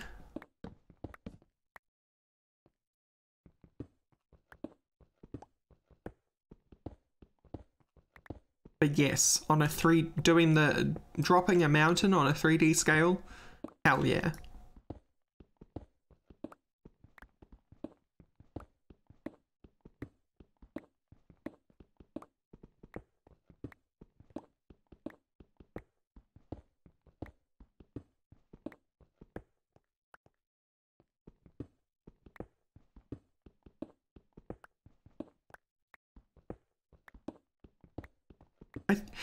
I think one of the most intense mechanical contraptions I ever made in Dwarf Fortress was my steam cannon.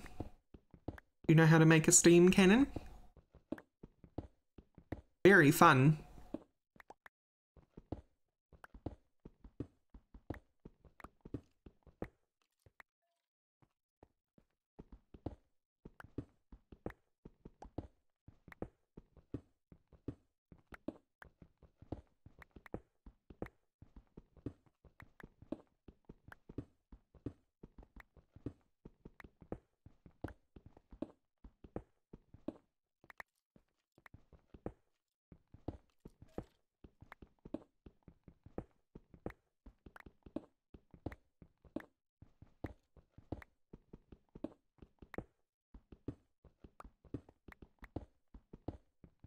So in order to make a steam cannon, you have a screw pump, which is always pumping, and it goes into a small chamber, and that small chamber acts as your steam vessel. At the bottom of your steam vessel, you have lava, and I don't remember how you separate it, but you separated the water and lava somehow, so that the lava still turned the water into steam when it entered the room. And then, because it's a one-way screw pump, the steam vessel would inevitably just get higher and higher and higher in pressure until it maxed out the steam on each of the tiles. And then you open it. You open it onto the world when they invade you. And all their flesh would be removed from their bones. With good fun.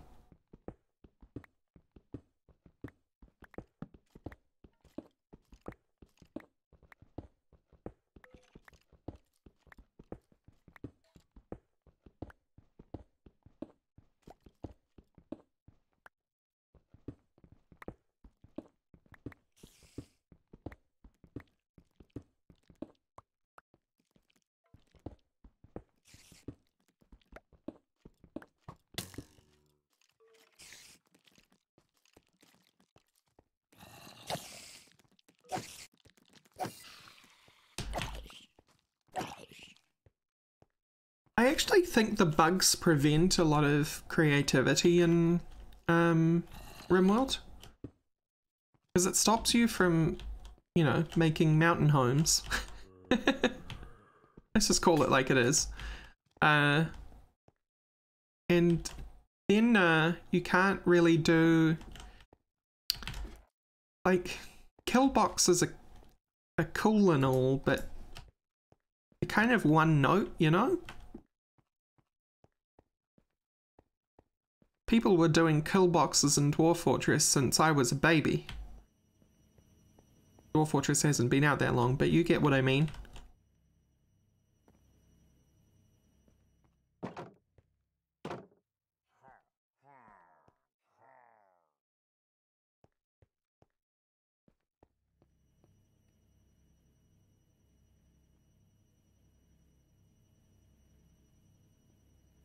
No, that's not this one. Yeah.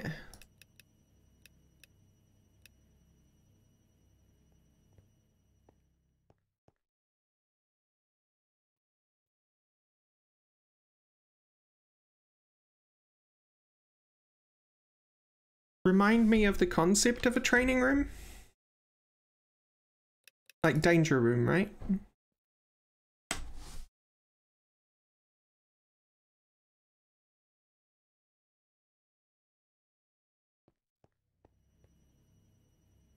I don't think you can do a danger room in RimWorld, no.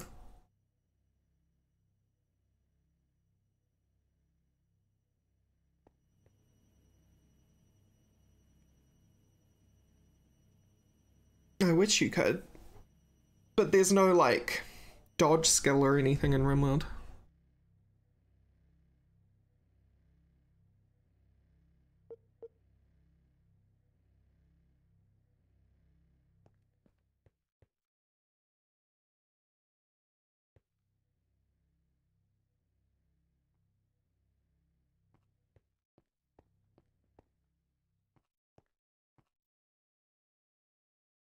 You guys are...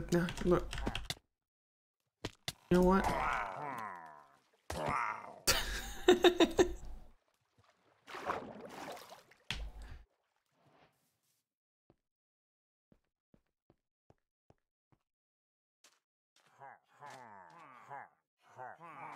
Indeed.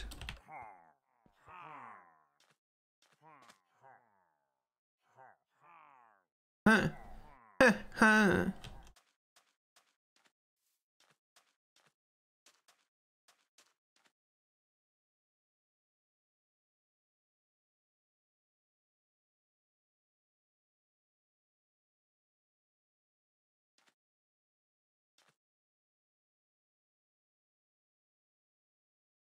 Illagers are just kind of annoying. They were a cool idea in the beginning, but when they visit your own base, it's just annoying.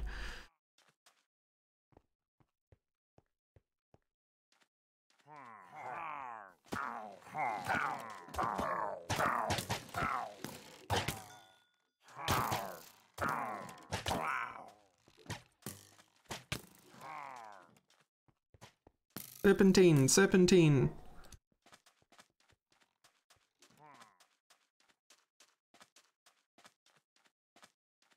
What's this? Bad omen?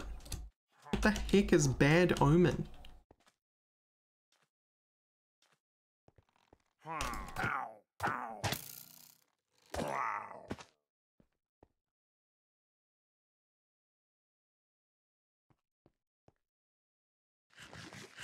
Oh, okay.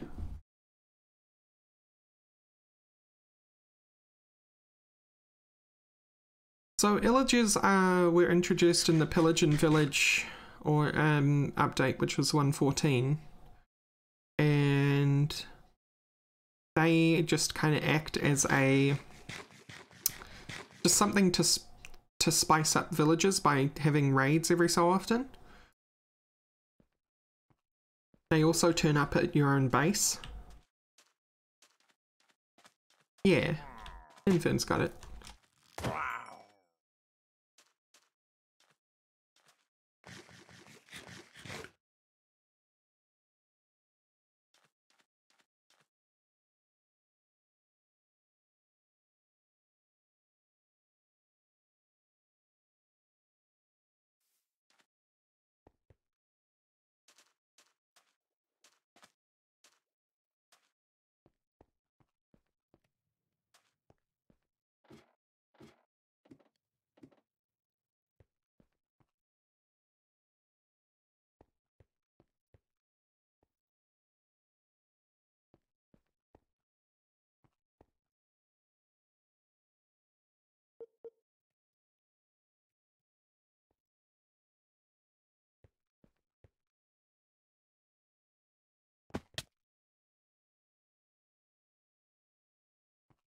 Yeah.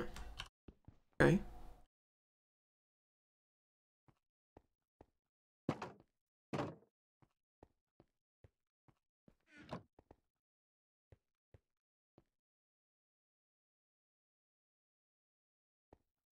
That much Jasper on me.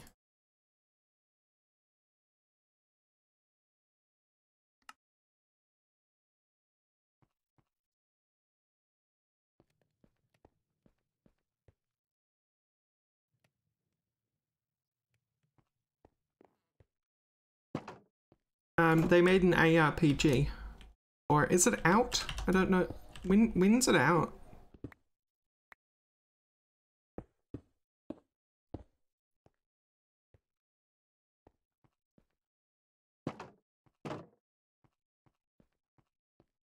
But yeah, they've been making a ARPG for Minecraft. So like Diablo and Grim Dawn and Path of Exile and whatnot.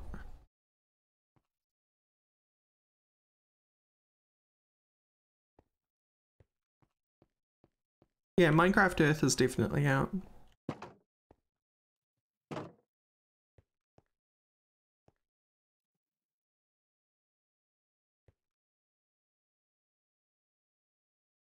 What's Federations is out now, right? And I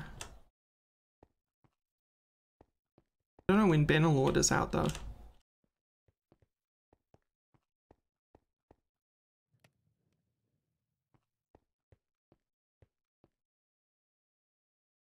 End of the week, very cool. Free time, wrong key. This one. What? Why'd you change back? Change back?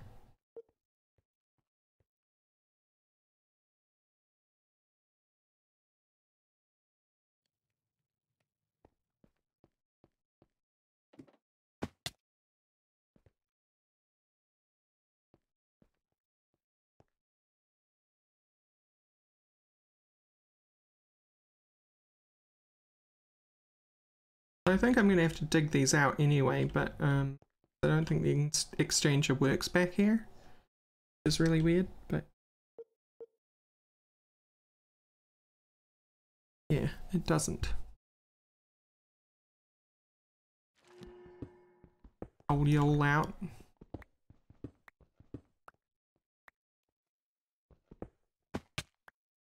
All right.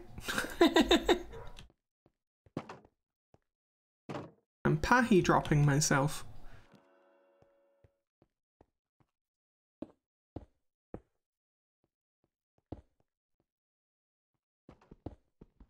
I've still not played Stellaris, I'll be honest, but I completely trust the people who have told me it's an amazing game.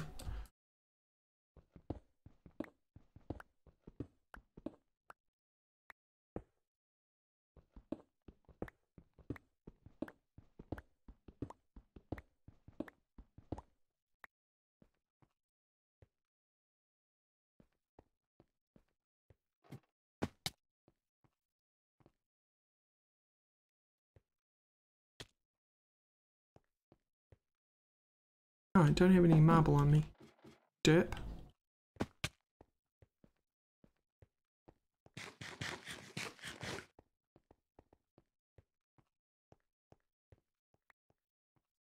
A bowl.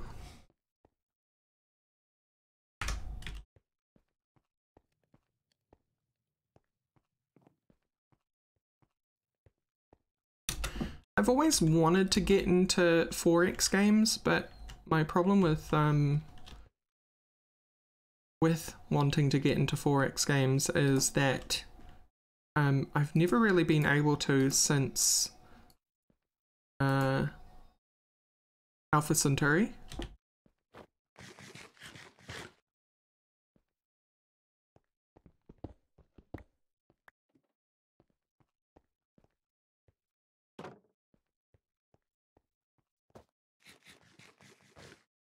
Thanks, Soccer Spock.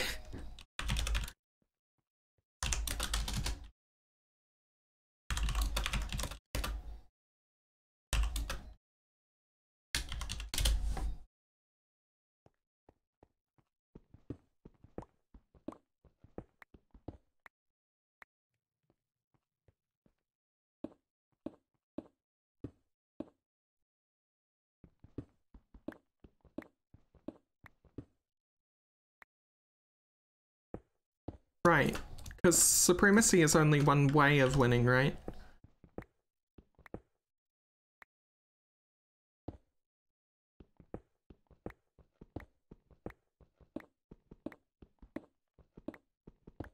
Or supremacy is only is one way of conquering the galaxy, that is.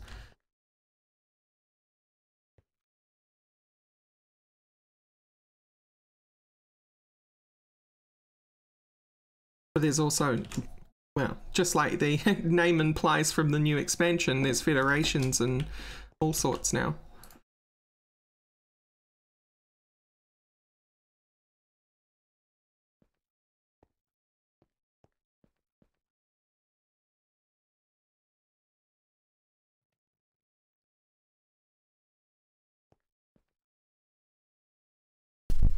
But tell me, will diplomacy save you from the thing in the void?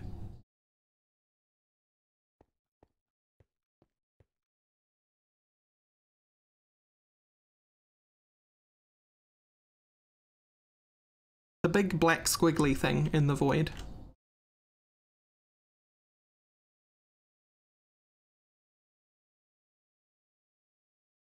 The Cthulhu-esque monster.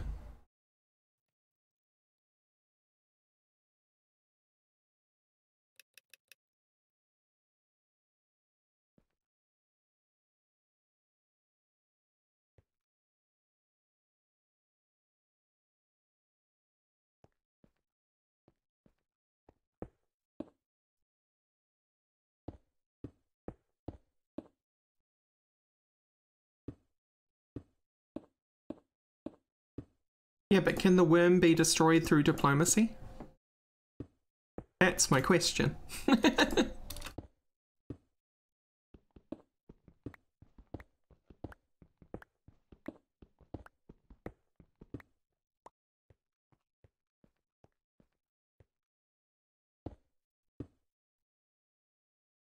Oh my lord, you can? Wow, they thought of everything. Forgive me.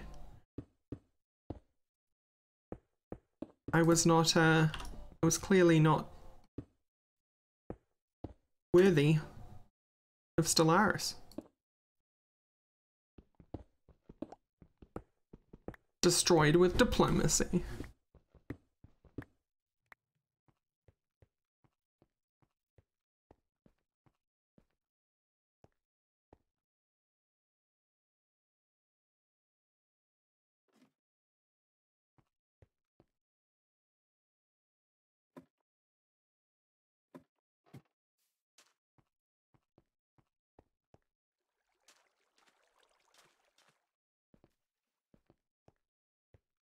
Exactly, Lanolin.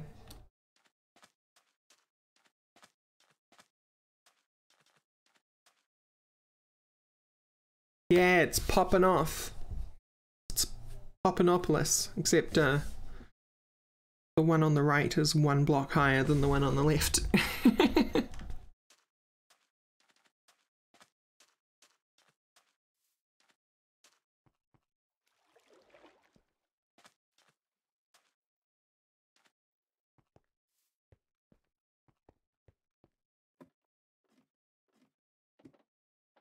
Befriend him to death! Need a few more ladders.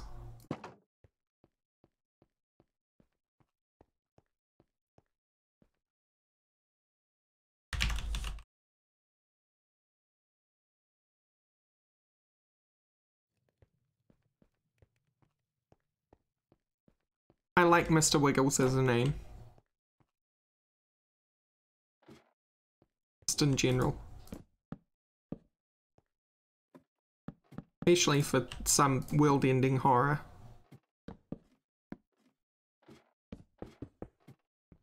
This is something I like about VS, by the way, and I didn't really consider until VS did it. Why do we slide down ladders when we're not holding a key? That's not how ladders work.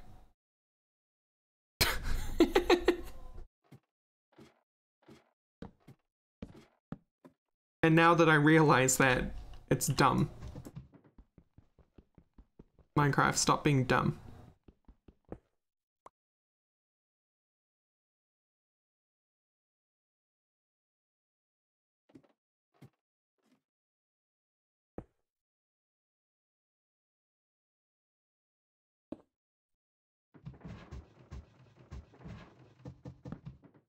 Buzz notch.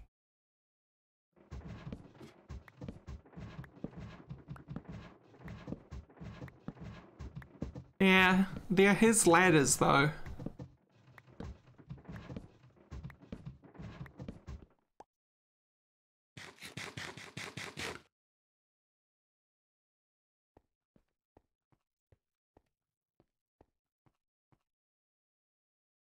Microsoft ladders now. Not wrong.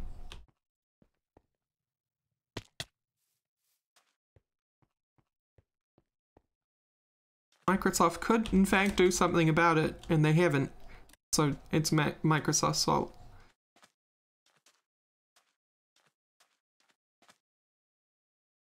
There we go. Right, that's detail number 1. It's just taken all day to get to this point.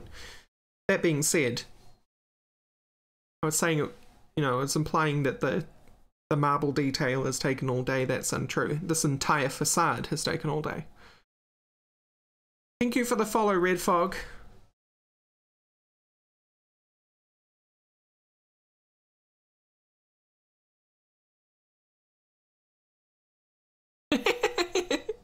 Yeah, let's put a derpy face on it. No.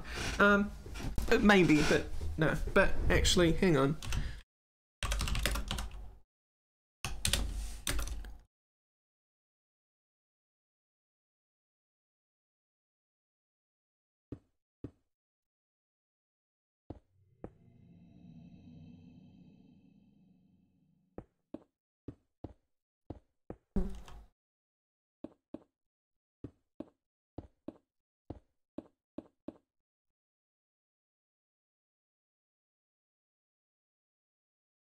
How's that?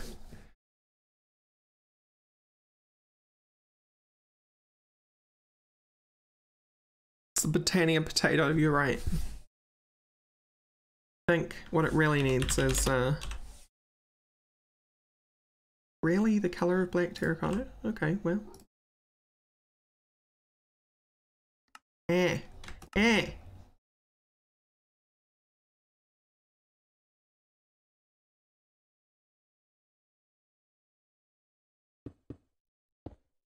Because you can't have 2-block high fire, that's why.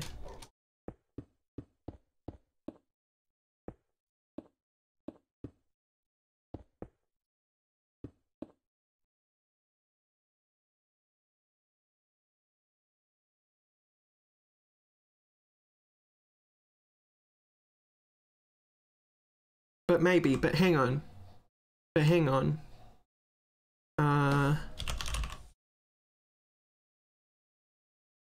Wrong one, that one.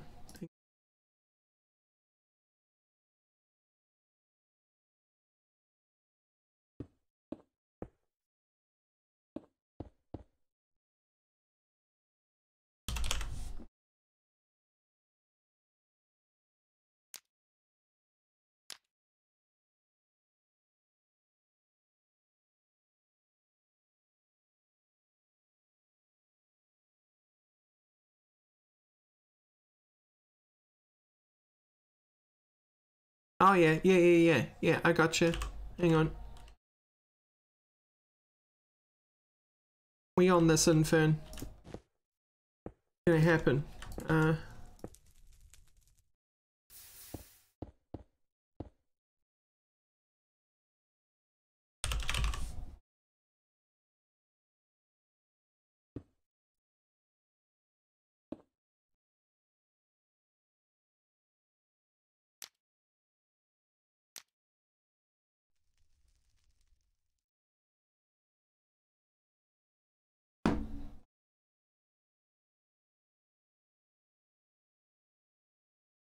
Not F2, no, F1.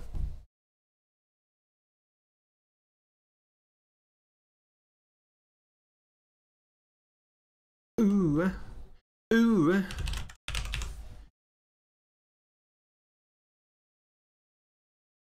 We put yellow.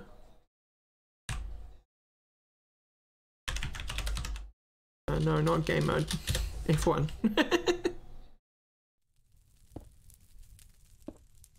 Oh, that's not what I'm thinking.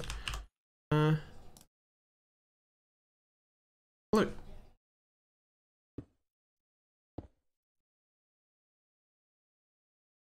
Nah.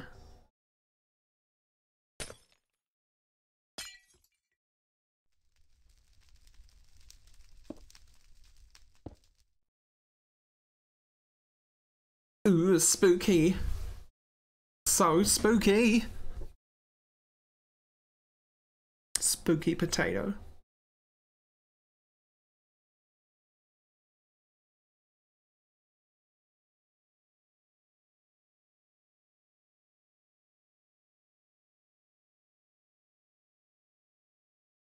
Right. Gotta save that. Wait, what? Why do you guys stay on? A hide all? Does not seem to be a hide all.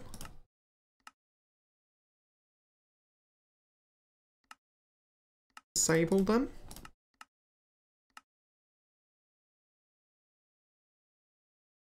Take a screenshot. Take a different kind of screenshot.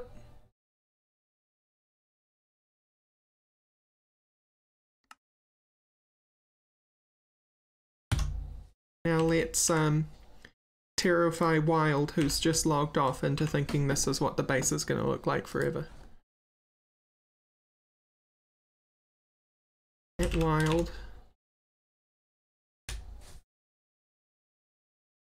Oh, you like it, buddy? Cat face. Paste. Tweet.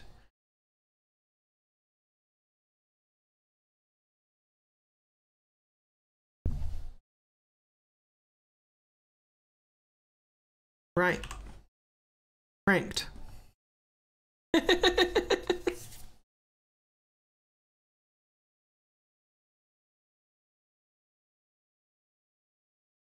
want to see the new spook they're doing. I mean, I do like their animation team.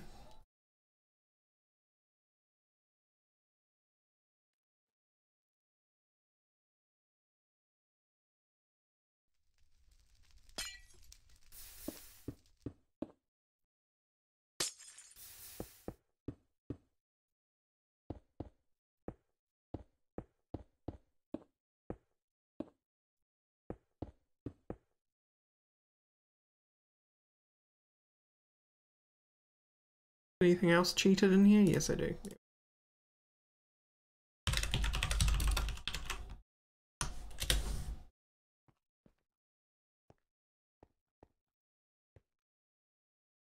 Ah, lava.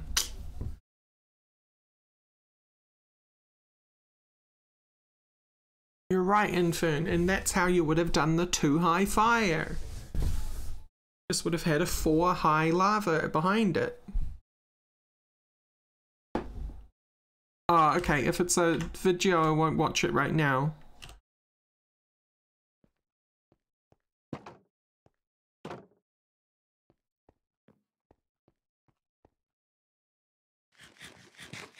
Yeah, I remember Fiddlesticks.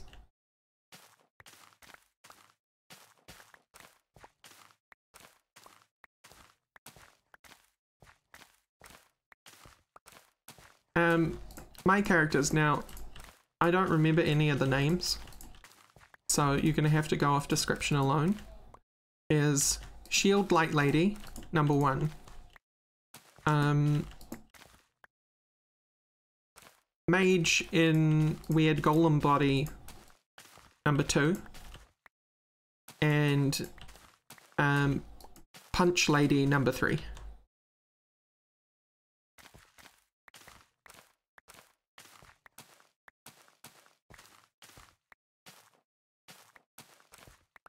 And my first ever character, so there is a bit of a soft spot here, so I will name them number 4 is Galio, who I do actually remember the name of.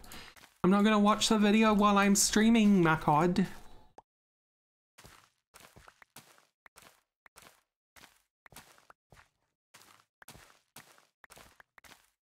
Oh, okay.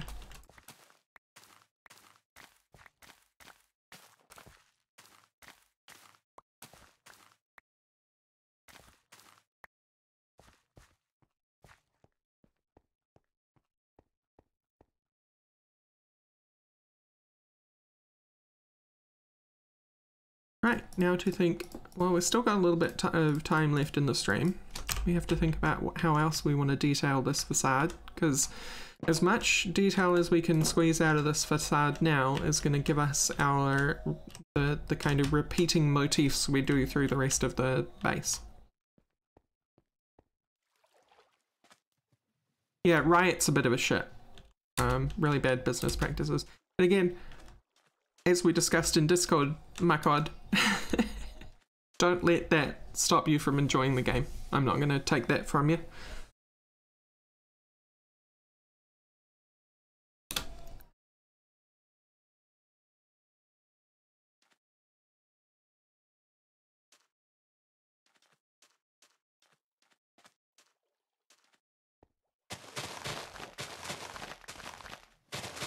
Fully grown sugarcane is always a distraction to me.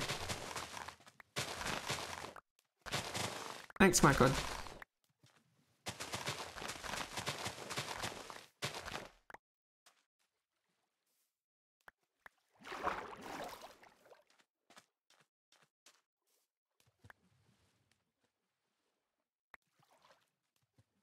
And I don't think it's really Riot that's the problem, it's Tencent that's the problem. However, they're still kind of the same thing at the end of the day.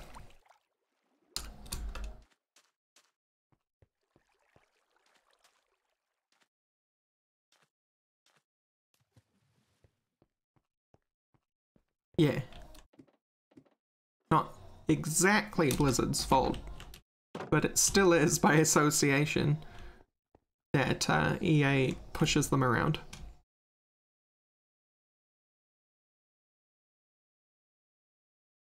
Pleasing their stockholders above all else, yeah.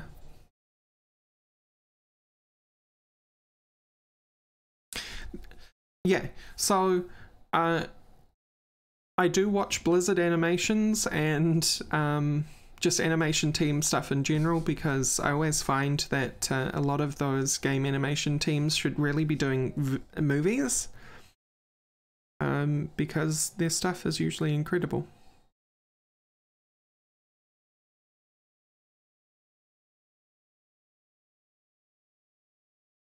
Activision, sorry, yeah, I said EA, don't I?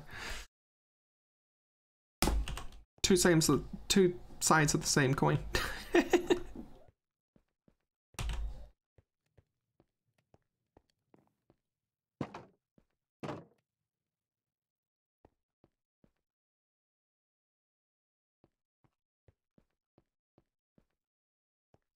What else could we do with you, surface? Maybe not that surface. Let's look at other surfaces. Now, let's step back and look at the whole thing, actually.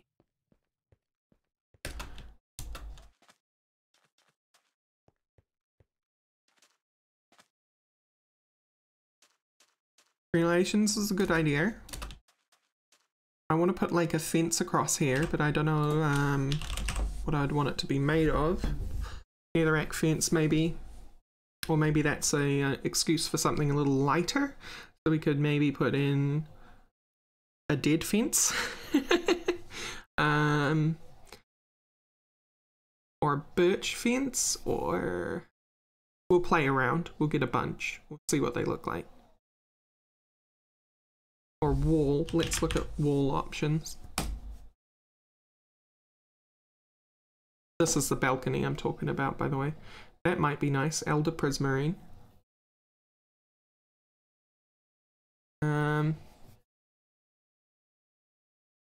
Sugarcane walls? Yeah, nah.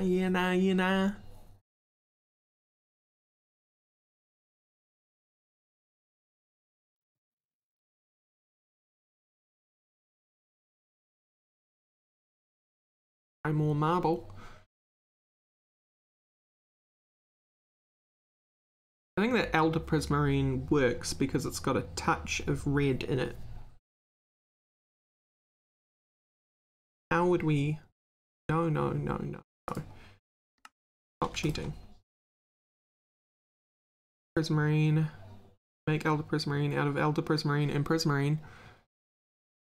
So is Elder Prismarine just down there? Guess it must just be in the fortresses. Then what else? I think more redstone lamps. I'm really starting to think we need one here, and then maybe if that works out, we need one down here and one down here.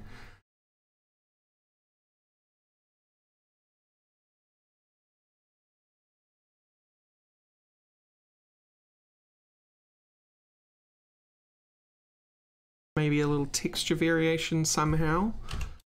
Our options for Jasper. We've got that, and that.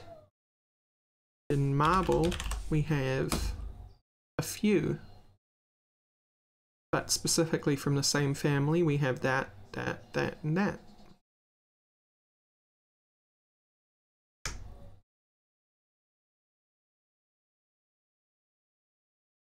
Netherwart's good too. I don't want to go all the way to nether brick, because I want because you were around in the beginning. I don't want this to look evil. I just want to kind of use the Jasper as a color.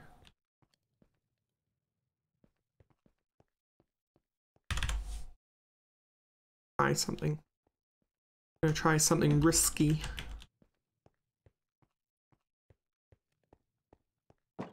Yeah, see, basalt for the floor, that's that whole evil problem again. Don't want the superheroes to get the wrong idea, Infern.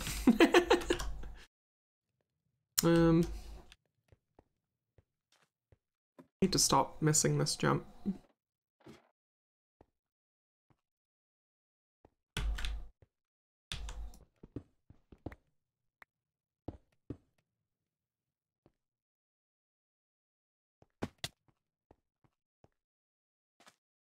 Yeah, some gold might be good.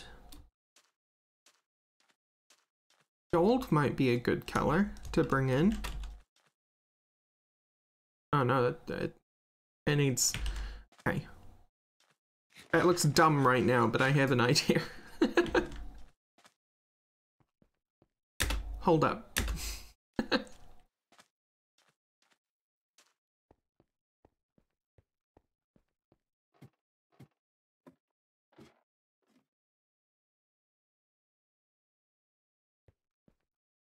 Looks like Adidas stripes right now, yeah.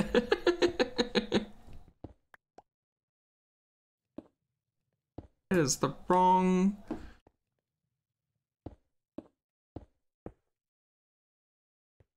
You.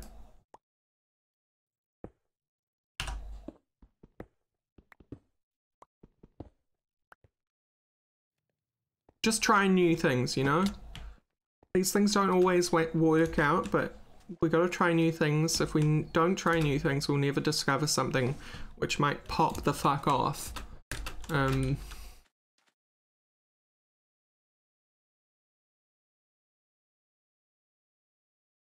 I think that looks good, but I don't think it's for this build. Place the walls with boats. Entire boats.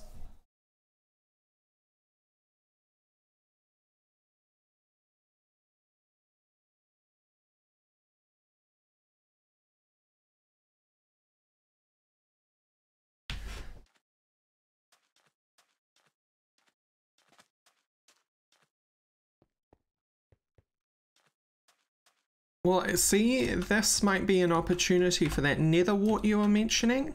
If we replaced that there with the nether wart. Or maybe this is an opportunity for that gold.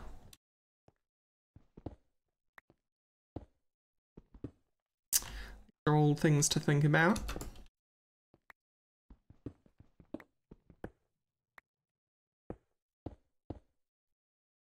Also, why did I climb up here to do this? I have an exchanger. Autopilot, please.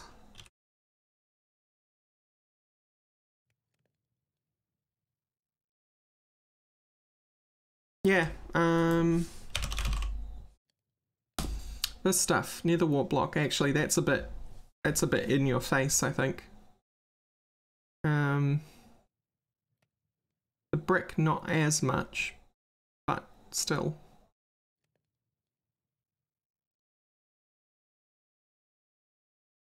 What's our options for gold? What's the exclamation point? Where is it? Yeah. Gold.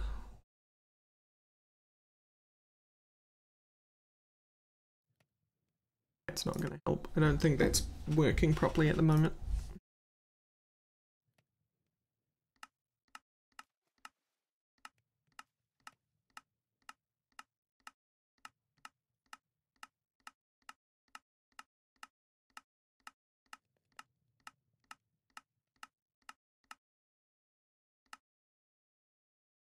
Our yellow concrete options. They're a bit in your face for my style.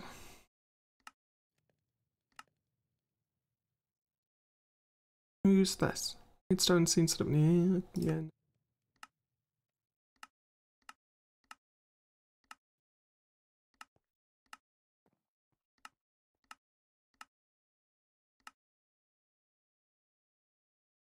Block of blazing crystal. That sounds difficult to get hold of. It's 9 blazing crystals. A whole lot of blaze powder.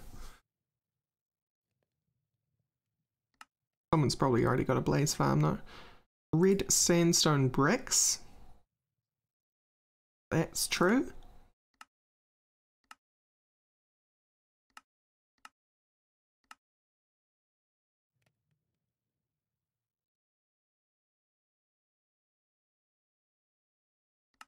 Yeah, someone's probably already got a blaze farm. 5 chest.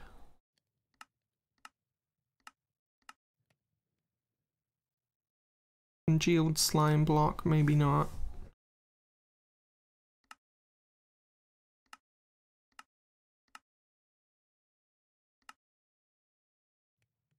I'm gonna try red sandstone. Because that could be a callback to the area around us, because that has lots of red sand here.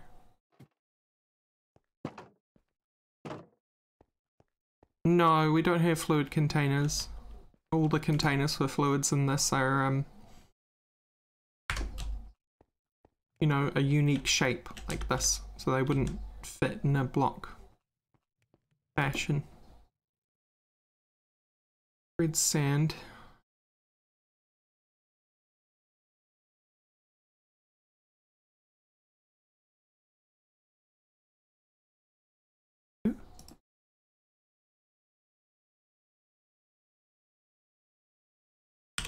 How do we...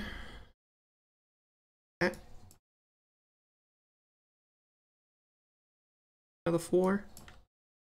Yep.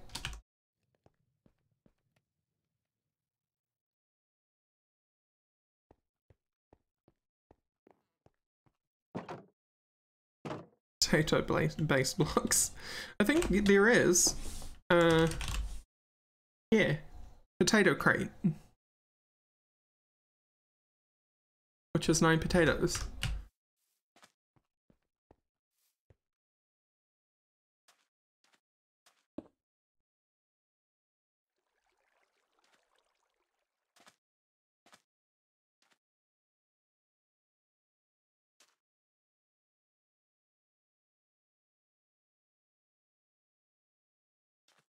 It might be a bit too orange.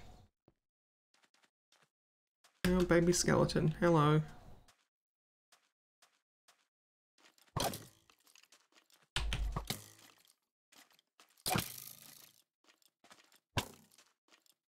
After 2 hits. How are you still... Stop! Stop existing! I hate you! Holy hell!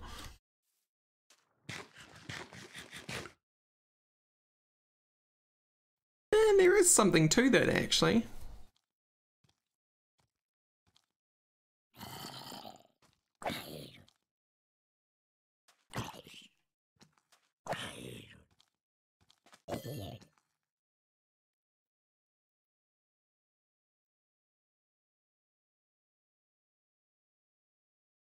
Yeah. Looks like a really grumpy old grunt.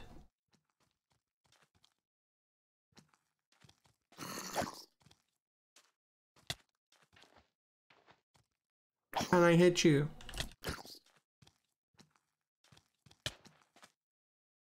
Just stop. Baby enemies need to stop.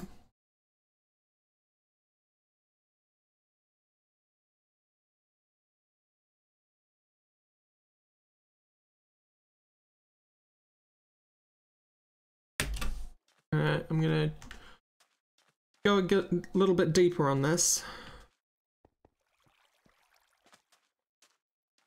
A little.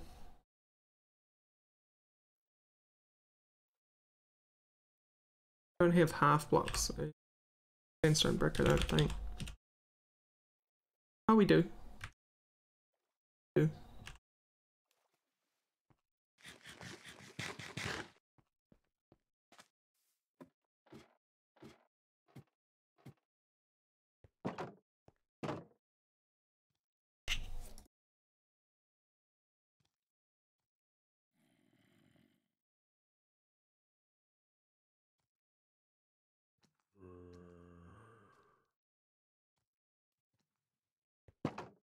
Zombie, you need to go home. You're drunk.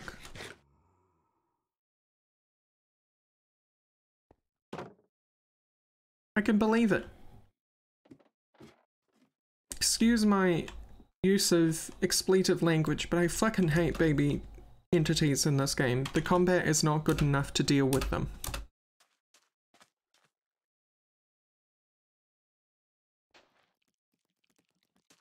Speaking as someone who finds Doom on Nightmare difficulty fun, you know?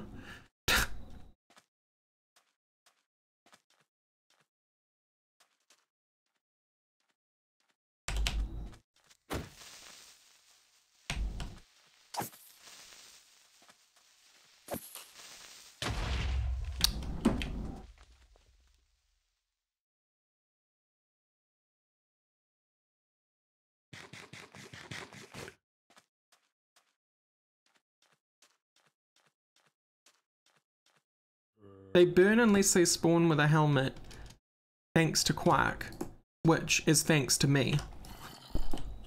I think that got added to vanilla eventually, but even still. It was my suggestion to Vatsky, which is why they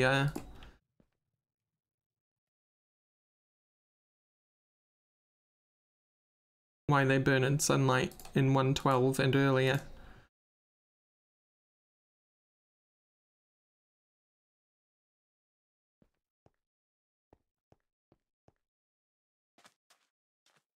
My pleasure.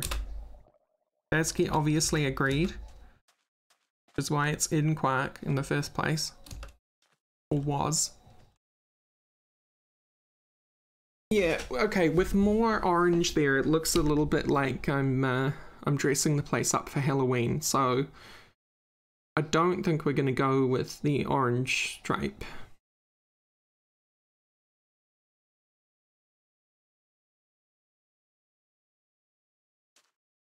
That's right, we don't find these things out unless we experiment.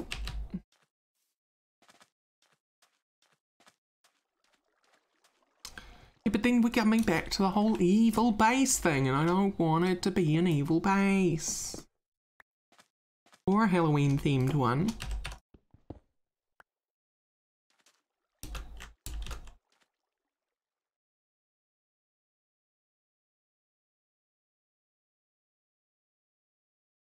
I know Halloween's not strictly like a evil thing, but that's what people will think when they look at this.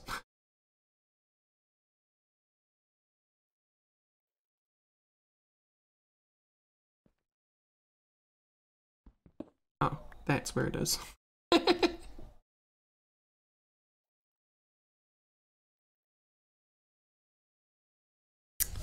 This base is not evil. No, Chisels admits none of the micro block stuff is ready for 1.15.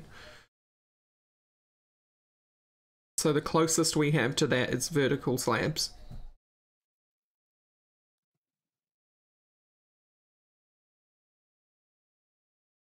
Yeah, I agree, Tomzo. It's just, I didn't see anything like that when we were scrolling through. I mean, maybe soul sand blocks might do.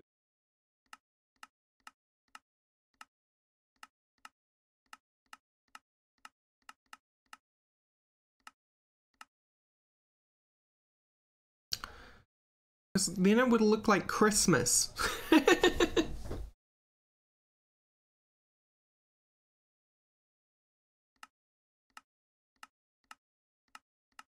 Or do you mean these orange leaves up here? It would still look like I was trying to dress it up for Halloween.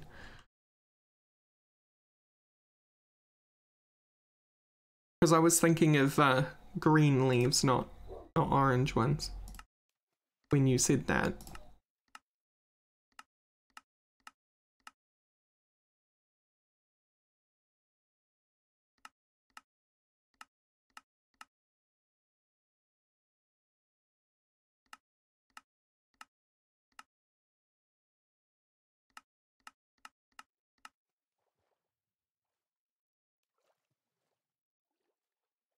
Emotes, boys, yeah. The preacher sorted us out. What it was, my god, that was taking the emotes so long was that that Twitch doesn't like letter emotes, because letter emotes can be used to spell out nasty things that the bots can't pick up on.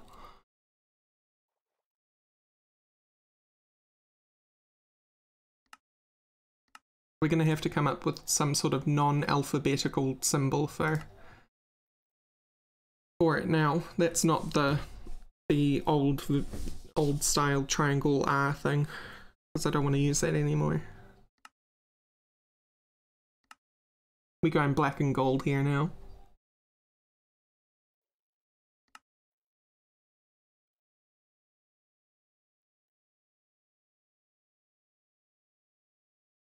Well, the emotes are reviewed by humans, so they would see it was a backwards R and be like, people are still going to use that R as an R.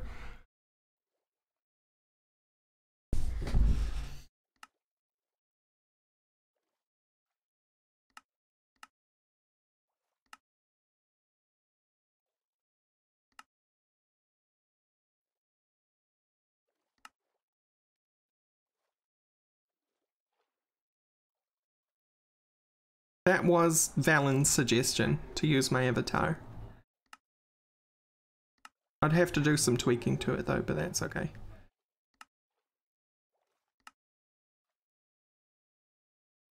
No, because the cog isn't my thing. The cog is Vintage Stories thing.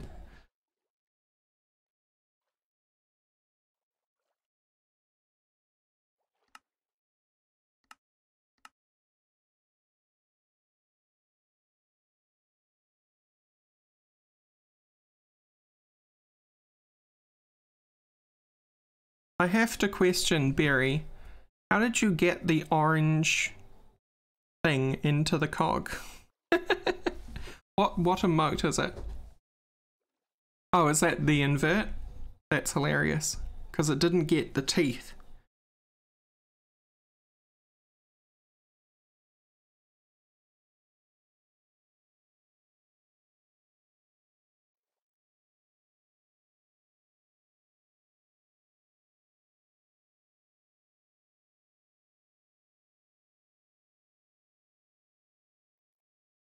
Anyway, I'm getting distracted.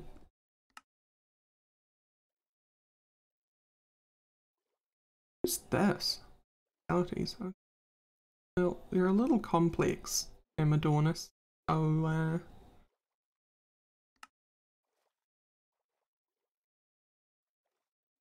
yeah, I know it's a channel point thing, but I'm wondering what you combined it with. What's the underscore BE?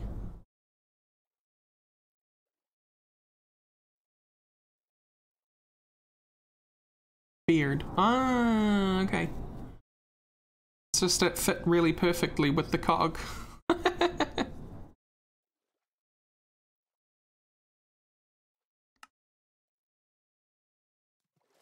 mean, aluminium brass might look good, but that doesn't have a recipe. So, whoops. That's my favorite so far. The bandana plus the cog. Grid Monkey did that the other night.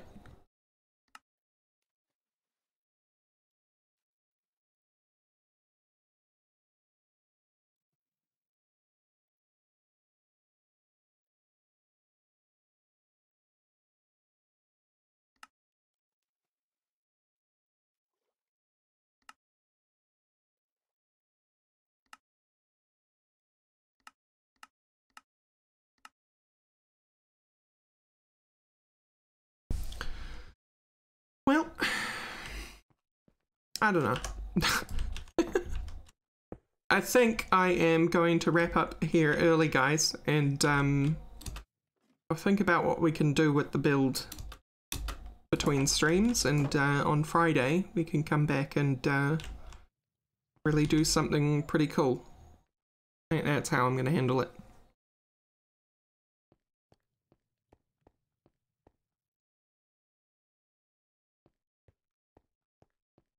But since I'm not going to continue working on it, I don't have much to do in the last 10 minutes, so I will wrap up early and send you off to raid someone. Who can we raid?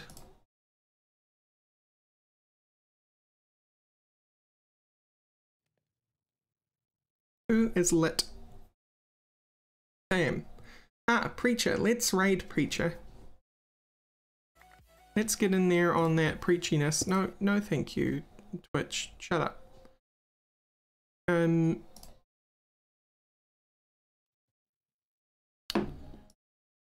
I've lost how he writes his username for the command.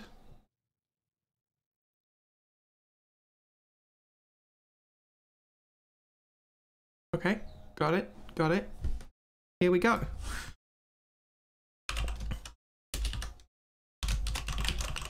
Please say hello to Dark Preacher for me.